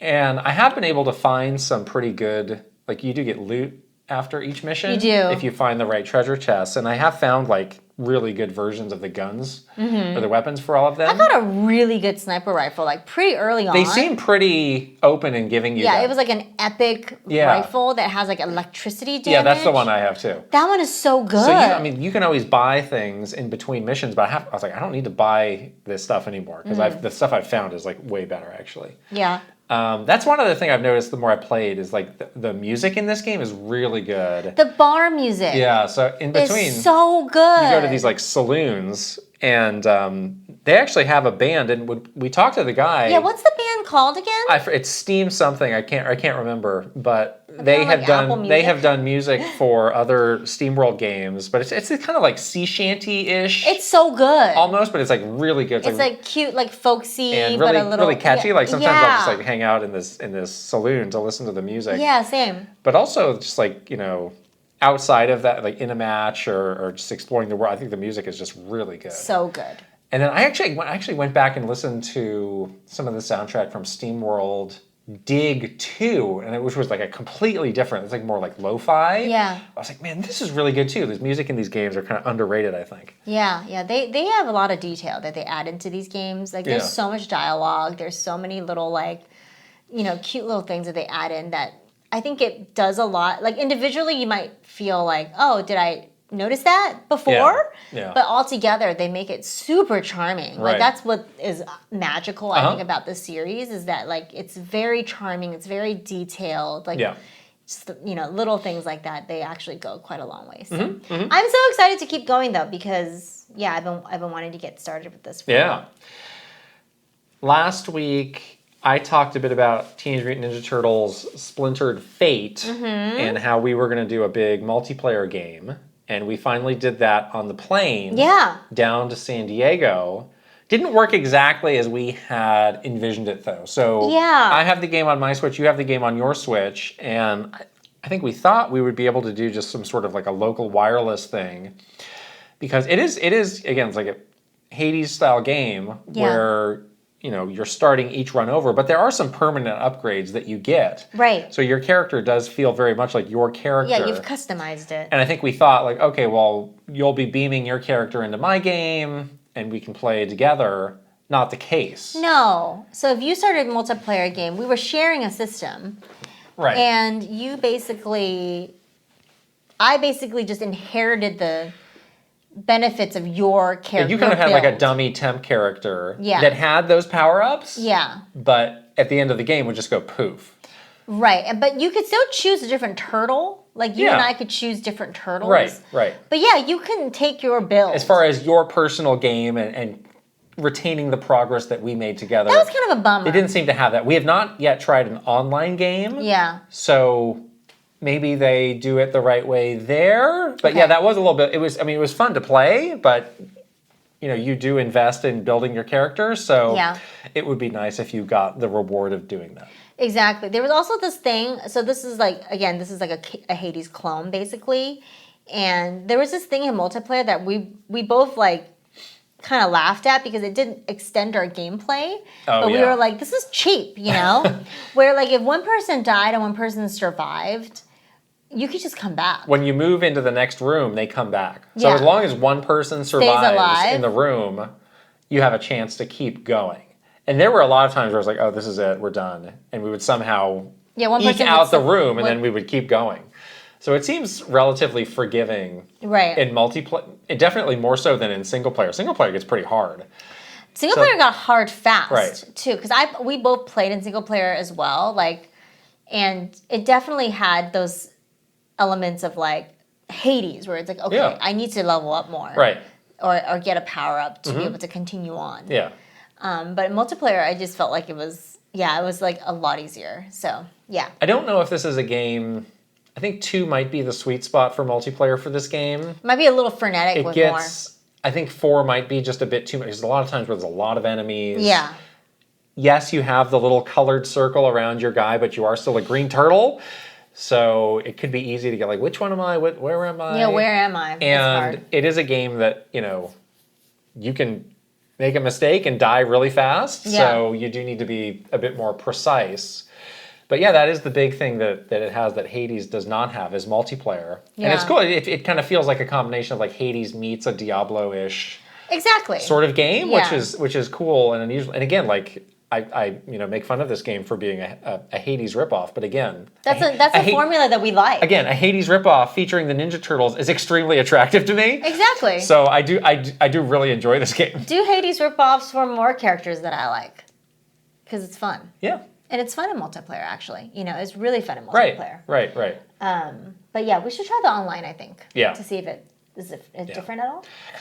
I have Kunitsugami on here, and I've continued to play it a bit more. I don't know what else I really have to say about it, though. Have you gotten past the part that everyone says is hard? No, I think it's the centipede boss, which is this big like difficulty spike. I've not made it that far. So you have nothing to report on that? No, but I'm continuing to enjoy it. Really unique, really cool. I'm starting to get access to more of the villager job types. So it seems like the strategic options are starting to get bigger and bigger, so I'm excited to keep going. But yeah, I don't know if I have too much more to report back on. Okay, tell us when you get there if that's gonna stop your progress. And then lastly, I've still been chipping away at Famicom Detective Club. Yeah, I looked over your shoulder when you were playing that. You were the girl who stands behind as I was playing this game. True, that was curious. What you doing? I wanna. You seemed extremely frightened as I played a very normal part of this game. I was freaked out. Why? I don't know. There was a part where she's like looking at a mirror or something. I was like, I don't like this. This is scary. Japanese horror, man. It's too scary. So my update on this is last week I was talking about how I was getting a little hung up on like there's all these different options that you can choose from, and some of them seem a little bit samey, and sometimes I was like, how do I progress this? I don't know what to... Yeah, there was like, you showed me the options list, and it was like talking and like some other I do feel like I've kind of learned the rhythm of this game, of like what they want you to do to trigger certain things or to get things to move forward. So I've been running into fewer of those issues where I'll just stop, like I don't know what to do now. Yeah. Because it's like, well, I've chosen there's some times where it's like, choose the option, do everything else, go back to that option. They don't tell you. But now I know. So it's like, all right, well, if I get stuck, then I'll just go through these options again and maybe something else. It's a little clunky, honestly. Sometimes it like will be yellow. Well, that's when it's when it's like really That's when it's like story critical, like you have to do this next. Okay. It's not always it's not all the like time. that. Yeah. And I have seen people saying like, yeah, it's a little clunky. Sometimes these are best played with a guide. But I do feel like I have made some progress there of like, all right, I can keep this moving a little bit. I think I'm in chapter 3 of chapter 7. Again, like I'm juggling so many games right now. I'm being very slow in all of them. Yeah, you stopped playing during like a very exciting part. Because you were getting a little worked up, and I was like, let's wrap this up now. Let's put this away. I wasn't getting worked up. Yeah.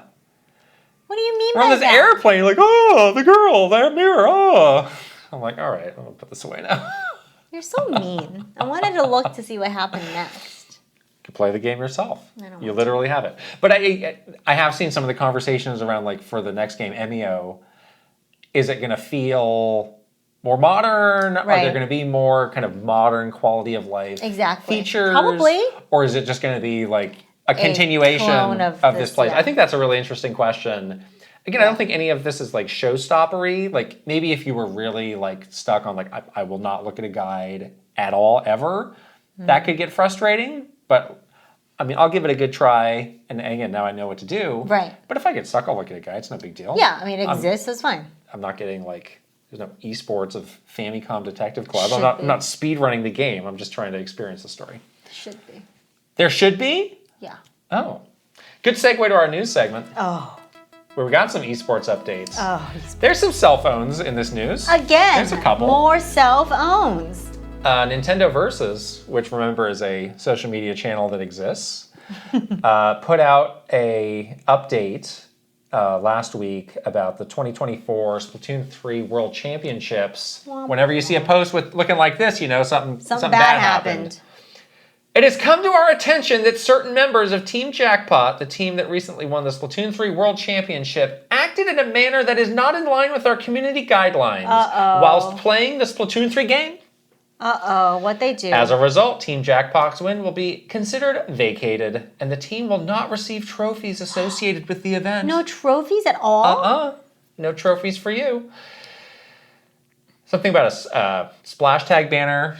Not being the game. I had not been playing, so I don't know exactly what that entailed. But Nintendo cares Nintendo cares deeply about our players and our community, and we take our responsibility to uphold our community guidelines seriously. Oops. What was your reaction to this? Well, I didn't know what was happening until right Come now. on. Until you told me like 3 days ago. No. I'm not surprised by any of these self-owns that happen with the Nintendo Versus stuff anymore because it just seems to happen.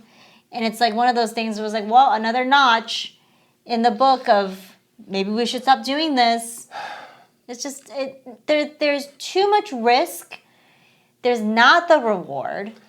Why continue on? I mean, on one hand, it's like, okay, it's good that you are trying to keep the game clean. You found something really egregious. I looked up what they did. It ain't good. Oh. They should definitely be, there should be some sort of a penalty for that. So you can't say like, oh, well, they shouldn't have done this or they overstepped. It's like, no, this is actually bad. And yes, there are community guidelines that are in play that are very visibly made. But at the same time, it's like, have you had any good news in competitive play, in esports, whatever you want to call it, Nintendo? Yeah. Like ever? In the many, many, many years that you have been doing. What is the high point of Nintendo's competitive play? That's what I'm saying. Like, what is the actual reward? I don't know. I don't think it's anything, so why keep doing it? Right. Let these groups exist as individuals. Let them be managed not by officially you. Wash your hands of this. Why get involved? It's like your mom wants to get involved in your like high school friend group, but she's appalled by the things that she sees. Mom. This is amazing. Did this happen to you? No. Oh. Take the Tang, take the Rice Krispies treats, just walk back out the door. My friends and I are gonna do our thing, okay? Don't look. Just don't edgy teens. Don't bother. We're gonna be edgy. We're gonna be edgy. Right. We're gonna be watching The Craft. It's gonna be great. Like, don't bother with it. You know what I mean? Like, don't try to parent these people. It's not gonna go well. Clearly, it's not going well at all. I mean, honestly, I'm surprised that they still do have this team and are continuing in this space because it ain't nothing for them to keep doing this. This is a lot of work. Like they created a team dedicated to this, and there are people whose job is to spend a lot of time dealing with working on this. And if the result is always bad news, like I have to imagine at some point somebody points the finger of like, why do you exist? Should we keep doing this? Right. Maybe we shouldn't. Right. And it's like Nintendo's own just perception and the way they do competitive gaming is fundamentally, like I worked with this team. I was on the Smash stuff, so I had to. I was forced. It's like fundamentally you are at odds with what the greater esports competitive gaming community wants to do. You're fundamentally never going to get on the same page. Right. So you trying to shoehorn this, having these half measures, doing this, let's put the circle into the square, like obviously it's going to result in things that are not good. Right. That was the vision. It was like, we're going to reshape this the way we want it to be shaped. But nobody wanted that. And then it's going to take off. And it was clear years ago that's not going to happen. And it's not going to work. That people would resist this, that there were other things that happened. They had their own initiatives that just didn't go anywhere. Yeah. So nobody was interested in this. So it's like, how far are we going to take this? It's been so many years. And it's like, I mean, I say this with like all the love and respect to the people who are working on it, working very hard on it. But it's like at some point, it's not, you're wasting your time, on this. Right. When this is a company with very finite resources, like I'm sure there are many other things that that team could be involved in or doing that could have a much bigger impact on the company. But I guess they're gonna keep soldiering on.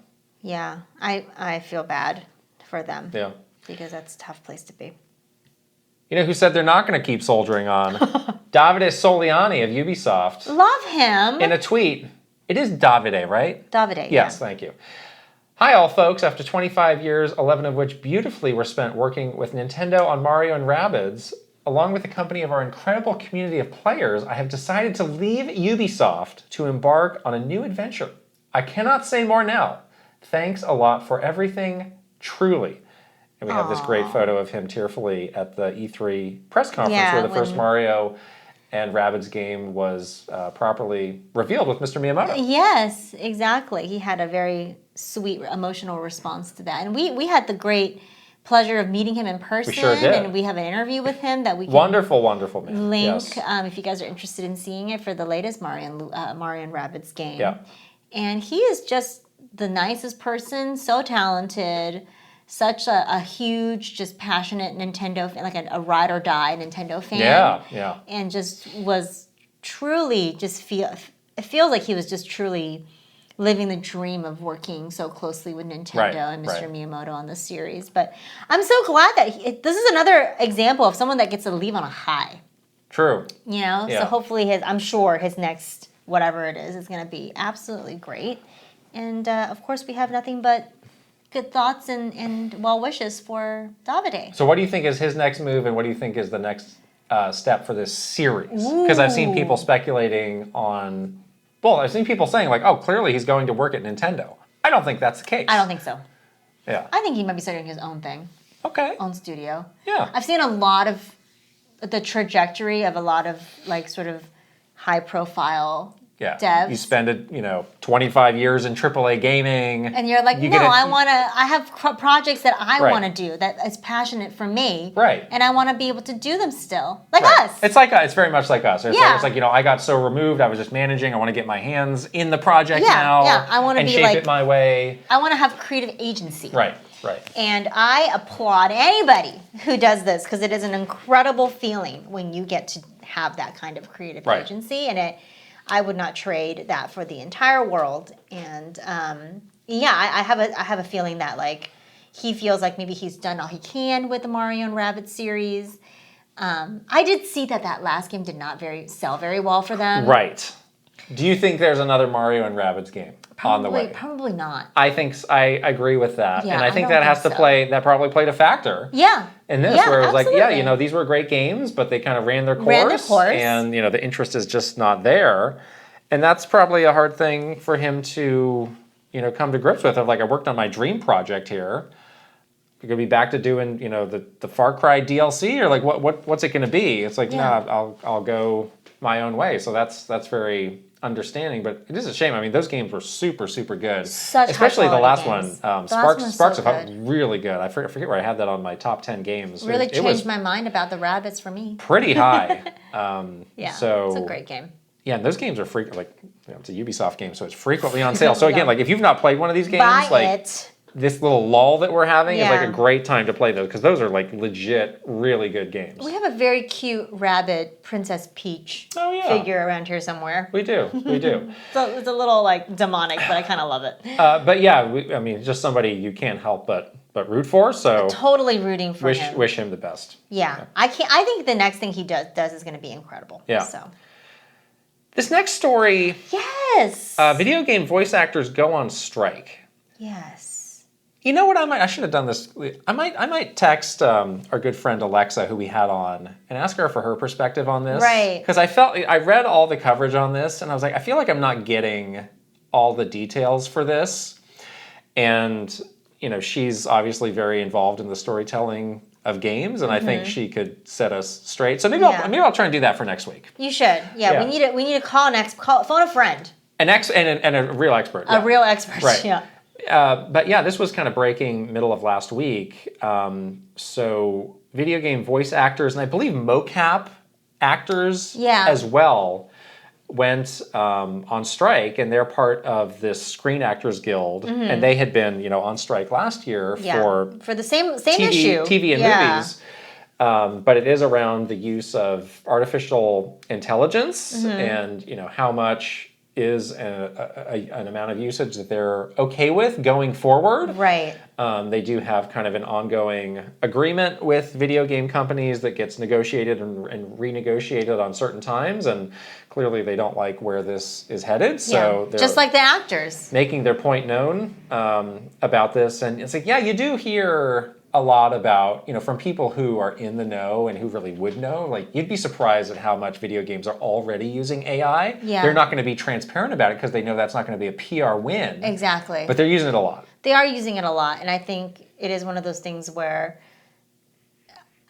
it's tricky when you are kind of late to the game on this. Right. Because if it's already being implemented in these pretty significant ways, doing this now might be tough to make changes, to the status quo or whatever. So so one of the big questions I had was like, okay, well, what companies are involved in this? What companies, do they have workers not working at the moment? So there's a couple companies who are sort of representing, the video game industry, but it does impact the entire industry as a whole. But if they have like real regulations that come out of this, of course it's going to impact everybody. Right, exactly. But yeah, again, I read a lot of stories on this. I was like, I don't feel like I'm getting the full picture story of this, because like this is a big deal, but all the stories were kind of had the same just basic talking points. So I'm wanting a little bit more on this. So I think I'm going to do that. Yeah, let's call Alexa and then we will update the story when we get her response. Yeah. In the world of cell phones, Ubisoft is back with a lot of Ubisoft in this news. Ubisoft, sweetheart. So out of the blue, they tweeted, the Assassin's Creed Shadows team has a message for our Japanese community. And this is a extremely long. This is a tweet longer, 1 of 4. 4 image panels packed with text where they're trying to clear up some, I don't even know what I would call this, some points of feedback, some points of misconception. Sure. I wasn't aware that this was actually a thing that was happening where like actual people in Japan were pushing back on this game. We certainly heard about it, in this country. Right. There was definitely some pushback happening, but I was not aware that it was happening to the extent in Japan. I was not aware either, but maybe because I live in America. But if it was grossly misrepresented, I think those things need to be and it has to do with, like cultural accuracy, historical accuracy. This is what you were afraid of. Okay, I will say this. Before this game was announced, everybody said this. I called this. Everybody said, like, I want them to do a game in Japan, do a ninja game, and I just had a feeling. I was like, this is going to lead to issues. This is going to be an extremely hard, for them to thread this needle is going to be so hard for reasons that were really hard for me to articulate. But again, Ghost of Tsushima did it. So a Western company showed that they could do it. Yeah. And properly represent, the past of Japan and the history and the culture of Japan, which made me feel a little bit better. Right. But now this is completely blowing up in their face. Yeah, and you were totally called it. Which definitely validates my feeling. And, again, we literally don't have the time on this, 2-hour podcast to read the entire statement. Reading this, but I will put that here because it's so long. But they do talk about how, Assassin's Creed is not meant to be like history book history. Like we are being a little fast and loose with some stuff. Creative liberties is what they call it. Yada yada. And they talk about there's some other, specific details about, that they'll keep tweaking. But this struck me as extremely unnecessary. This is the thing where you're like, why are you still talking? Stop it. Yes, it's a game set in Japan. Honestly, how big is this game going to be? What is your main audience of this game? Right. It ain't in Japan. It's in the United States and Europe, probably. And now you have just raised all of these issues for all of the potential customers in your main countries. Like, oh, there's something wrong with this game? This sounds messed up. Oh, maybe this is the one that I should skip.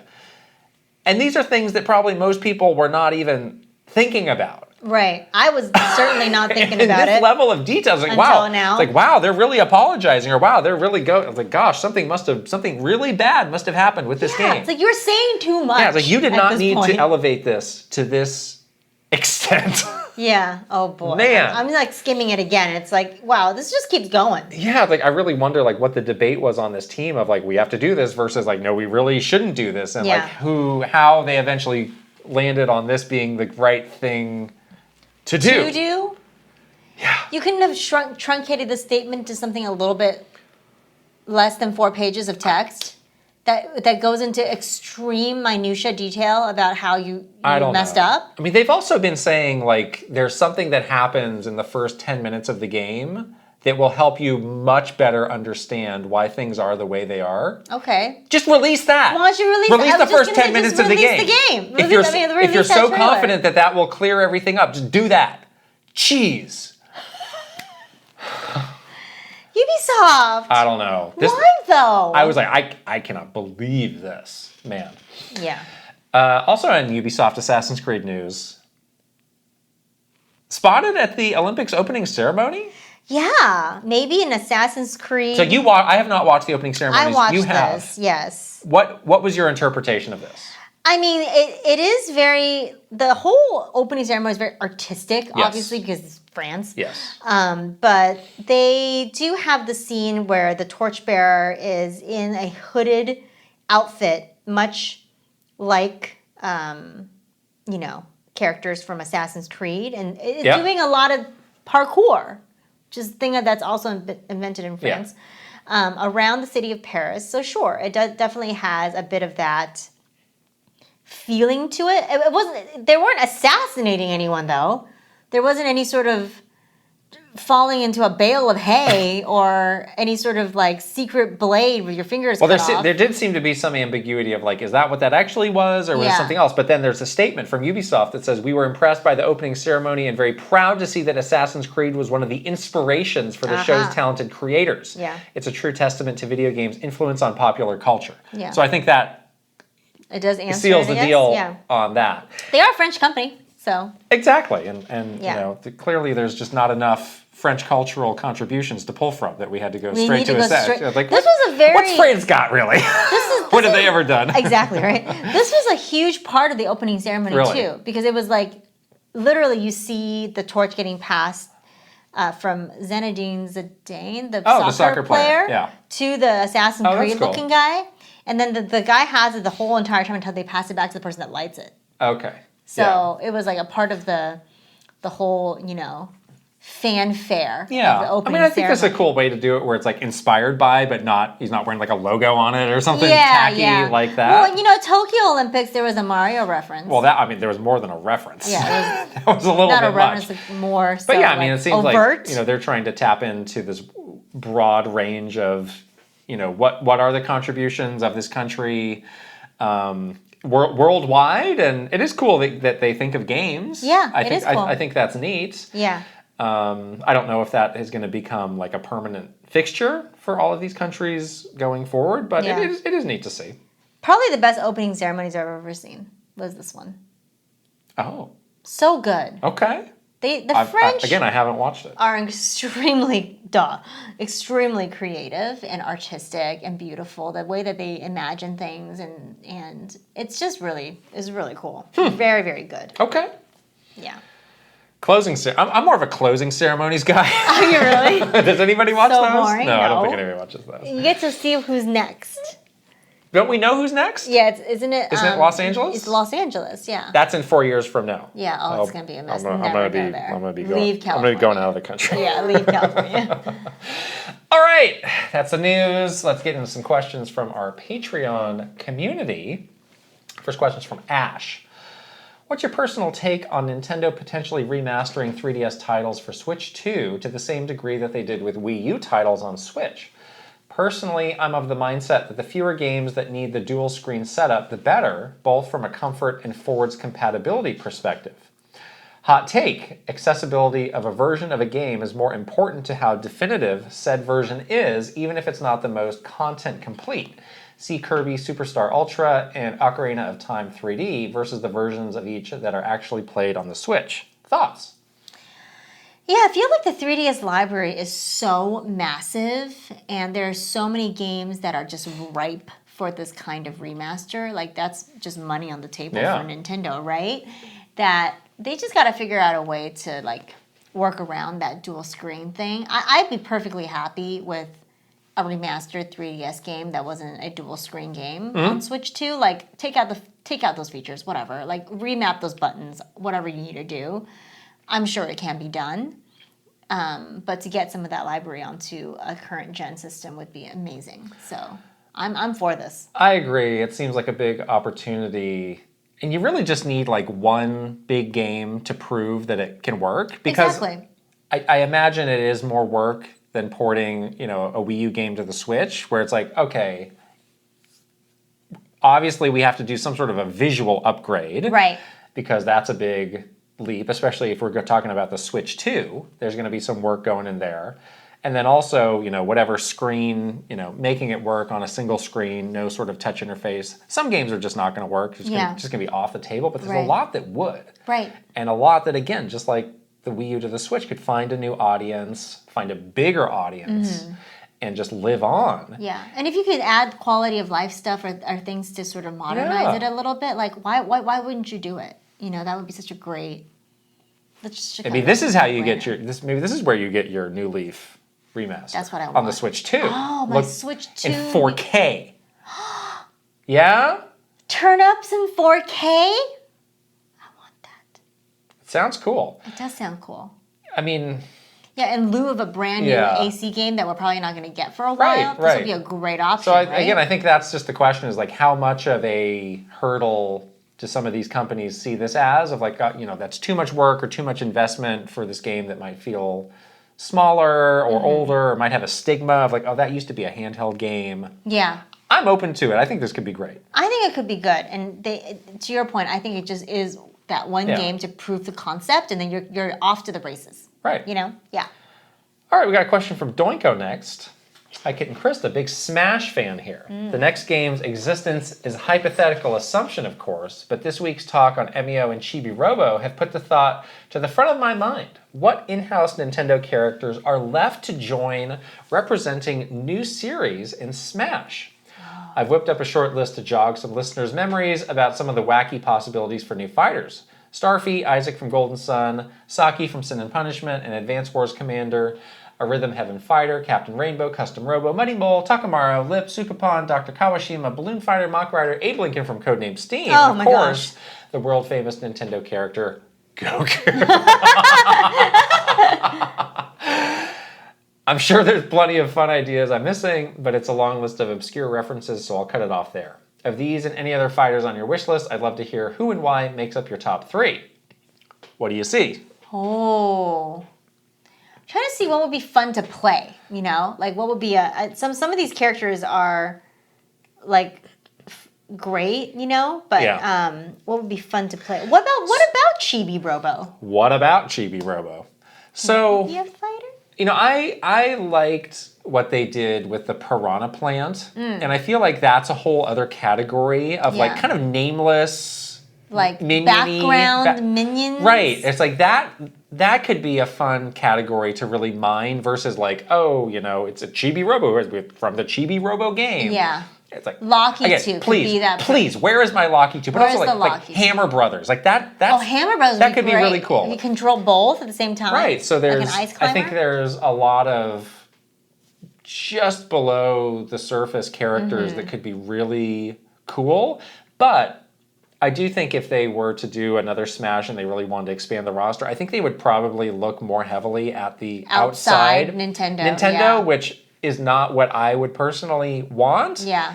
But there's just so much else out there. And there's so many ways to bring in a new audience to Smash if you do an outside character. Right. So. And Ultimate, added a lot of them were Japanese characters, so it's like there are a lot of Western characters that have not yet been fully integrated, which is a big opportunity. And I think every game developer gets asked like, "Well, how would you feel about your character coming to Smash?" And everyone like, jumps over. Duh. Yeah, we want to do this. Right, so they could have their pick of the litter. Yeah, but I think that's probably what they would do. Poochie, King Boo. Okay, I like that. Could be kind of cool. Yeah, I like that. Yeah. King Boo. I mean, there's no limit to the character. Egad. Oh. I mean, if they they could just clean up Luigi and do a Poltergust, version of Luigi. That would be a cool update. Or just add Egad and give him the Poltergust. I'd love that. Or add Gooigi. Oh, now you're just listing characters, okay? Egad would be that's really a spirit. cool. That's a spirit fighter. Gooigi is a spirit fighter. Egad though would be really. I love Egad. I think Egad would be really good. I'm into this. I love it. Professor Frankly. You're just listing characters. These are all great options. Oh, Gumbilla. I guess you're talking yourself into a new Smash Brothers. Maybe they can talk you out of retirement. Nope. We got one more job. It's going to be like one of those 80s action movies. Nope. We need the best. It's like the Expendables. I'm out of this game. I'm like living in a trailer in the desert. You can't get me back in. And then they kidnap Doug Chili. Bowser's They like knocking on your kidnap door, Chili yeah. and Chowder. They're like, the only way to get back your dogs is to Slam down your drink. Fine. I told you I wouldn't do that anymore. Frilio asks, have you ever felt jaded at work? What led up to that moment and how did you overcome it? Like now? This job? Whenever you want it. I definitely felt jaded at Nintendo. Okay, let's talk about that. I feel like the most jaded I felt was definitely during the pandemic, but that's probably because it was the pandemic. But the reason why is because it really was that situation where we would keep suggesting things that we wanted to do that would be a good idea, and nothing would get approved, and so you just wouldn't do anything. Right. And I was really bored of not doing anything at all. I was just sitting around, and just doing sort of like busy work almost. And that felt very, that made me feel very jaded. Like, well, it's very much like what's the point? Why do I even bother? Like, why do I try? I feel like having people around me that were going through the same thing was very helpful. Like, at least we could like vent to each other, and other people on our team kind of understood what was going on as well, and sort of was dealing with the same thing.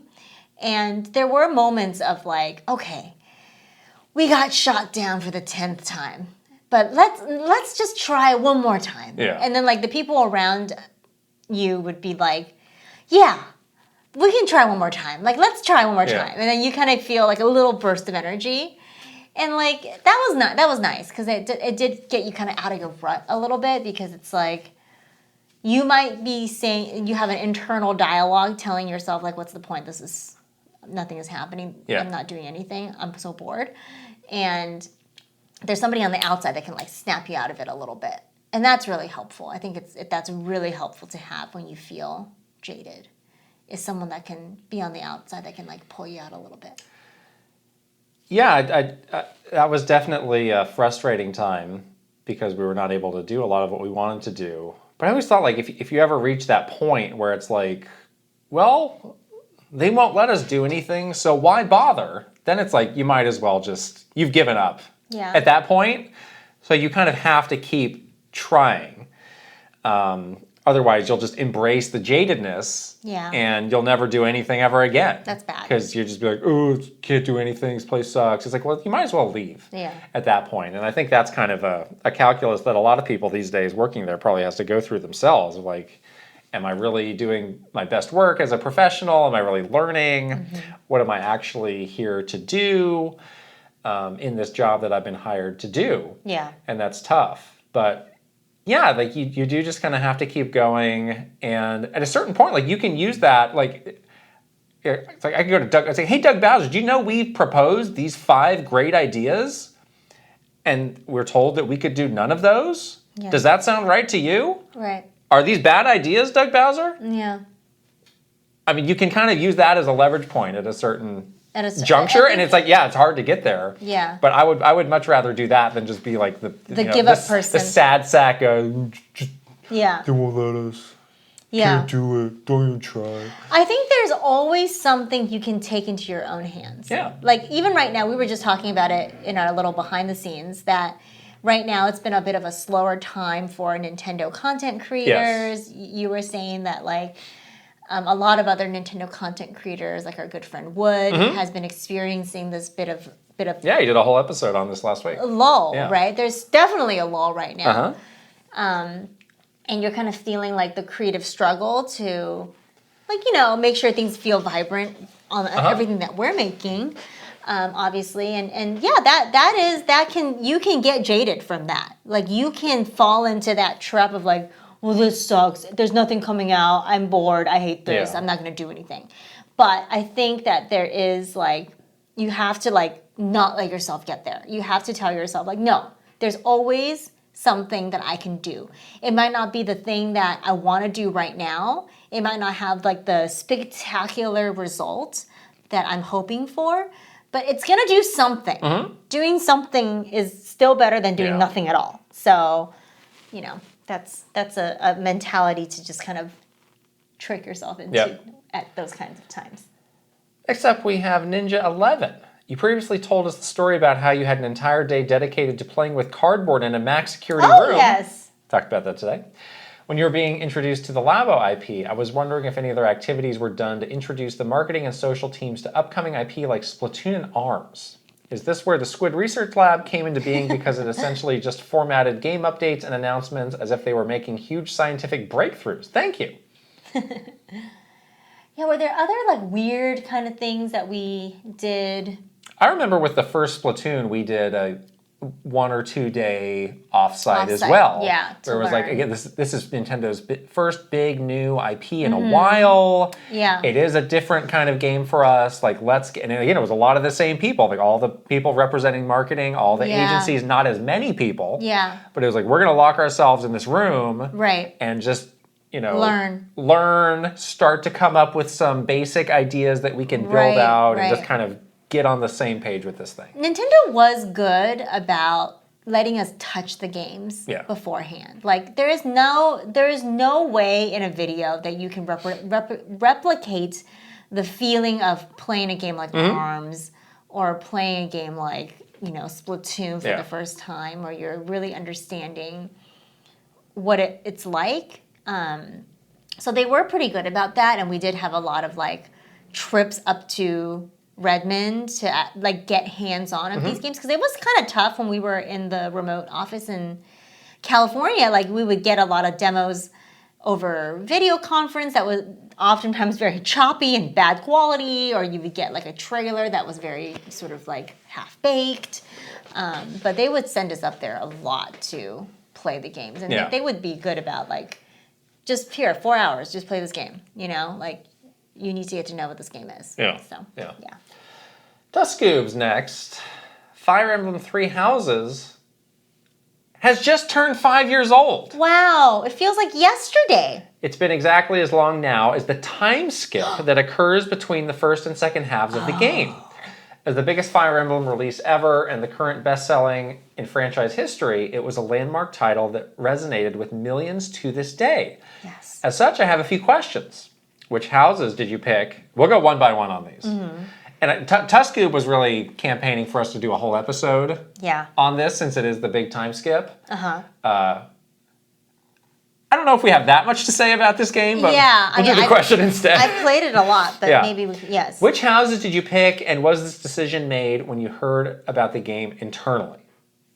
What was the first playthrough that you did? I did Black Eagles. That was your first one? Yes. But that was mine as well. I think a lot of the people on our team did Black Eagles. There was at least 4 other people that I know that did this one. Really? I was just into Edogard. I thought she was so cool. And I feel like that, like I looked very carefully at the roster. Yes, I agree. And it's like, okay, study the roster. These are the people. Now this is one of those games where Chico had given you spoilers. I was spoiled. Did you take that into account? Like she didn't give me that spoiler. This thing would or wouldn't happen? She was good. She told me there was a time jump. Yeah. And she told me that I would be surprised. Okay. About something that's going to occur. Yeah. But she didn't go into too... And then I was like, I'm using this character a lot. She's like, oh, don't use that character a lot. Like stuff like that, you know? But it was actually... I was pretty surprised by that twist. Okay. Yeah, that was the same one that I chose. And again, it was like studying the characters and just, you know, going off of what I knew. You know, we need some waifu material, etc. Yes. Tea time. And that seemed like the very obvious choice. Yeah. 2, who is your favorite character? We were just looking at the Fire Emblem Wiki. We've been refreshing our memory here. Yeah. Within my house, I really liked Ferdinand and Dorothea was great. Petra, I know you Not Hubert. Not Hubert. You had a crush on Petra. You might say I still do, yes. Yeah, she's pretty hot. She's a great character. The combination of Petra and Dorothea in that house was great. But you did other playthroughs as well. I did all the playthroughs. I did. You did them all. I did all 3. Oh wow. Yeah, I did not do the DLC. I don't think, But I also did a playthrough where Blue Lions playthrough where I married Felix at the end, which I really enjoyed. You really talked to me a lot about Felix. Felix is hot. A lot. Felix is really good looking. Yes. And then we did the. Did you do a Golden Deer playthrough? I only did that one playthrough. Actually, you only did one playthrough, but you liked I think I may have started one and moved on to something else. Fallen midway. off. Yeah. Okay. Yeah, besides Claude, I feel like Golden Deer had the weakest roster. Oh. Sorry if I've offended. Raphael, though. He'd probably give really warm hugs. Very strong. Very strong. Okay. Yeah. Yeah. Nobody can live up to my beautiful Crom, but it's okay. Still good. How did this game's massive popularity / meme / fandom feel, namely in comparison to Awakening internally? It just felt like the next step for Yeah. the series. I truly did feel like we are progressing in the popularity, in just the community around this once sort of quote niche title has grown significantly, and like this felt like the logical next step. So I was really happy to see that. You know, it's not like Awakening was like the peak and that was it. Now we're going downhill. Right. Like no, we're still going. Like we're still expanding this community. It's great. I had a bit of a reservation about this game early on because we heard like, oh, Koei Tecmo's helping out, and it's like, yeah, they're very capable. Yeah, but they're not intelligent systems. Studio, and they have their own strategy series. But there was just something I was like, can they really not? What's going on with intelligent systems where they need this help, or is there some sort of a problem? Like what exactly is happening? There was no problem. There was just and ultimately there wasn't. Yeah, it's just a big game. And I think that ended up actually being a really good partnership. Right. But yeah, I think it did just feel. I don't know if it felt bigger than Awakening because Awakening had the whole like newness, like because the whole region in the most part was really getting exposed to this series. Yeah. In the first way, but it definitely felt as big as Awakening did. Totally. Yeah, even I mean, just once people started to get familiar with the characters, there were all the memes of like the upside down from the box art. Yes. It was kind of off to the races from there, and I think it probably lasted longer than Awakening's kind of moment in the sun. Also, social media was so much bigger now, where there is more opportunity for like sharing your gameplay, sharing memes, sharing different jokes, like different little insider things. Yeah.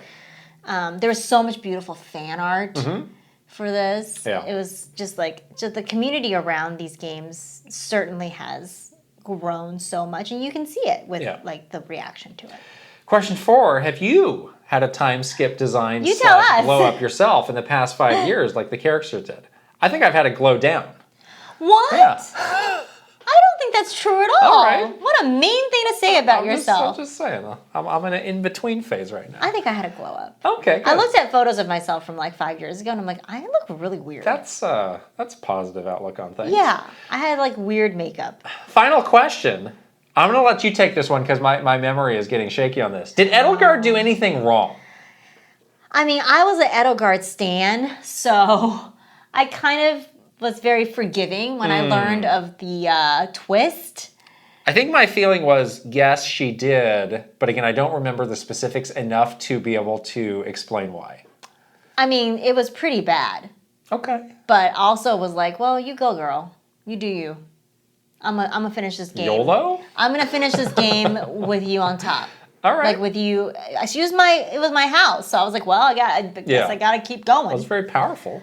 Yeah. Swinging that axe around. She's so cool. Yeah. I think she's still pretty cool. Okay.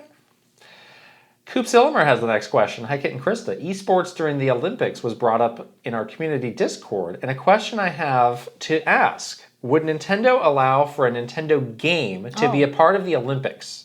Something like Smash or Splatoon, maybe Nintendo World Championships. So wow. Everybody's got the Olympics on the brain. Yes. And it does seem like every 4 years they're introducing some new something or other. Breakdancing was introduced this year. That's it for this year? I think so. Okay. Which is very cool.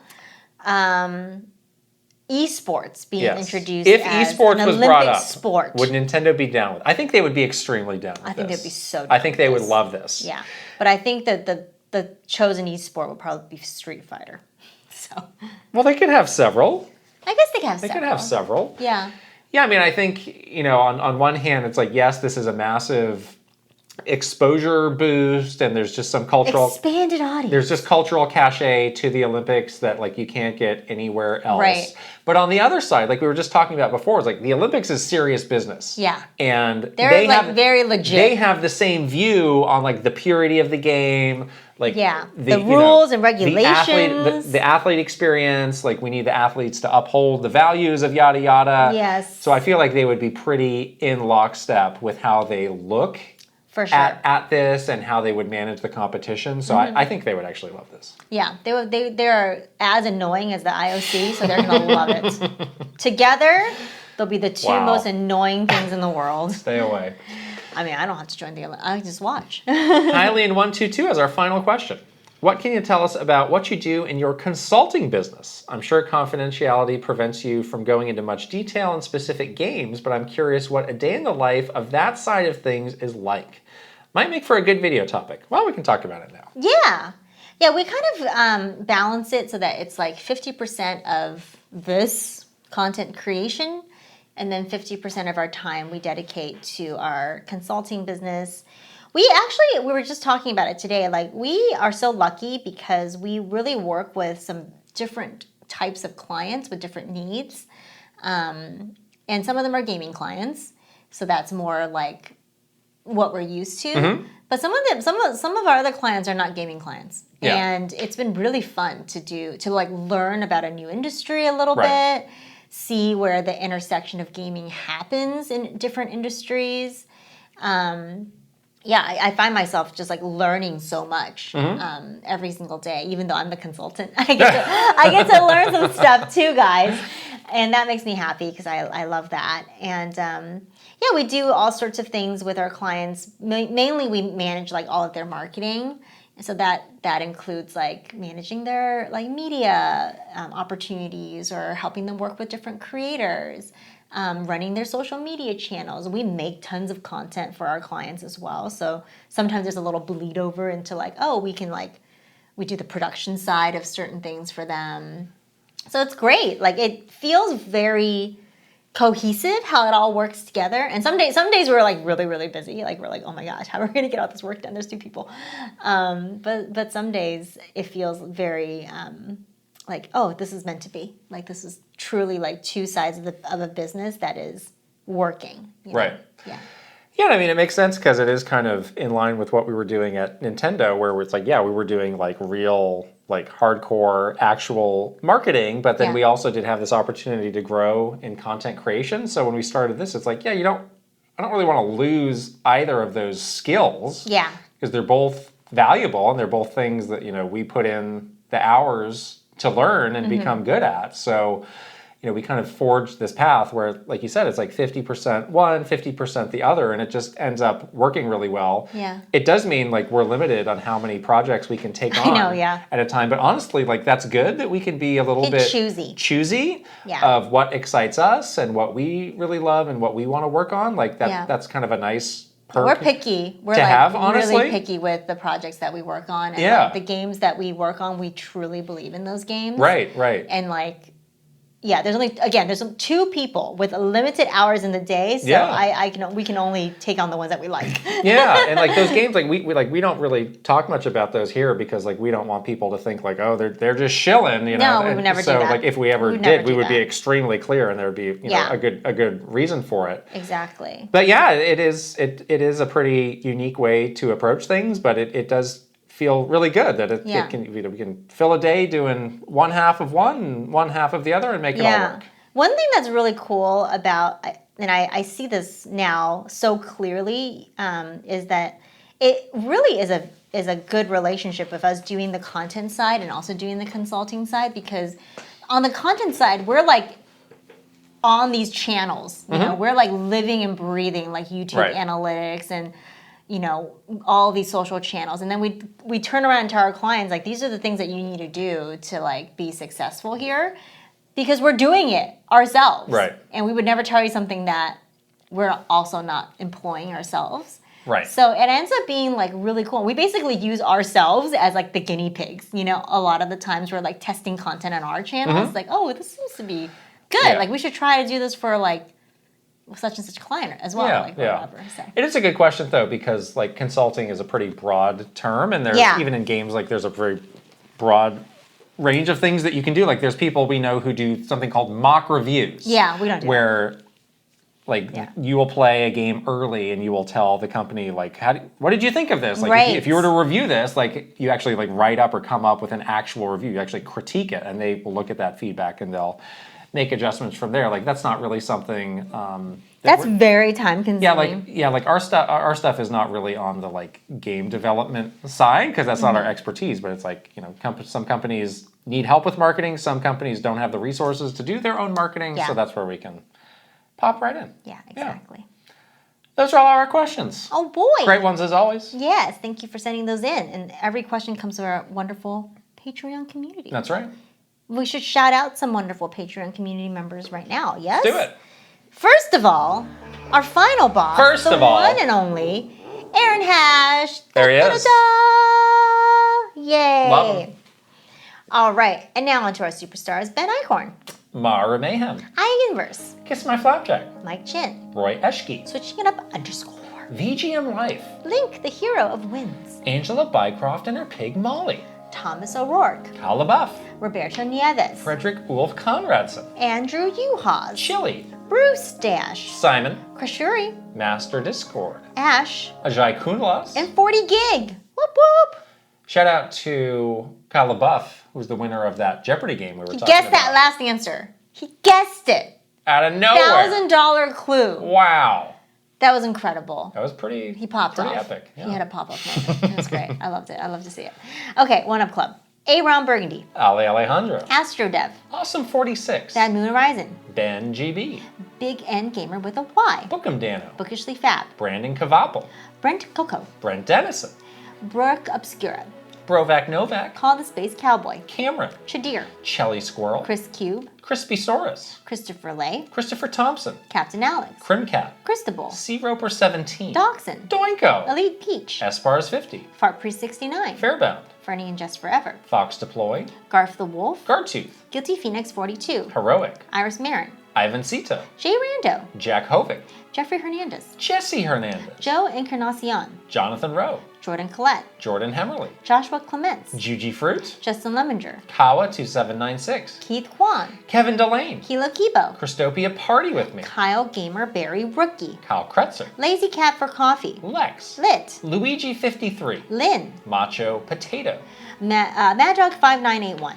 Magnificent Easy G and Callie Marie. Marky Man 64. Mario Man 392. And Bukar. Mecha Dragon 101. Megan. Michael Cravens. Mikey. Mr. Ryan 07. Motomania. Mr. Andy Palm. Mr. Beans and Dip. MSM Poke Gamer. My Tran. Nasir. Nathan Burkhart. Naif E. Ninja 11. Pangy. Pascal. Paul C. Pace. Paul Gale Network. Prime Factor. Prince Charmless. Reaver. Raintech. Record Rumble. Ryuji Utsuho Okuu. Ryoth 1. Rob. Romsky 113. Rocks. Rianetta. Sakura Sky.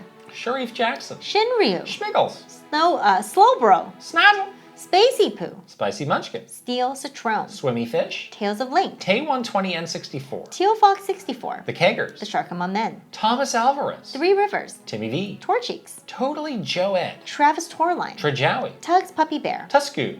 Tyler Geis. Video Game Stupid. Vidge Michter. Viridian. VirtualBot. Weeb Kingdom. WG Grizzy. Wayu. Wicked Davy. Will Johnson. Zelgaroth. Zapatty. And Zroid. Pretty clean. Pretty clean. Pretty clean. Pretty clean indeed.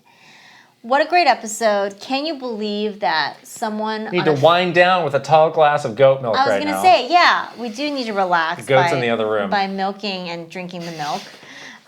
But can you believe that Nintendo on official company business made someone do this? Crazy stuff. Bottoms up. Can't make it up. Too ridiculous to even make up. Right? Yeah. Right. All right. Please join us on patreon.com/KitandKrysta to keep everything you see here going, keeping the lights on, making us look beautiful. Literally, there's lights right here. Literally, Yes. do you guys like the new lights? We've gotten lots of compliments. Shout out to the new lights. I feel like the lights are really good. It's very nice. I feel very well lit. If you're watching on video, you can go ahead and subscribe, give this video a thumbs up, and also leave us a comment. And if you're listening on audio, you can also subscribe, give this podcast a 5-star rating, and leave a written review, if you please. And we're on the socials. We're on Twitter, Instagram, TikTok, Facebook, YouTube, and the Rants. All right, that's it for today. We'll see you guys later. Bye-bye. Bye.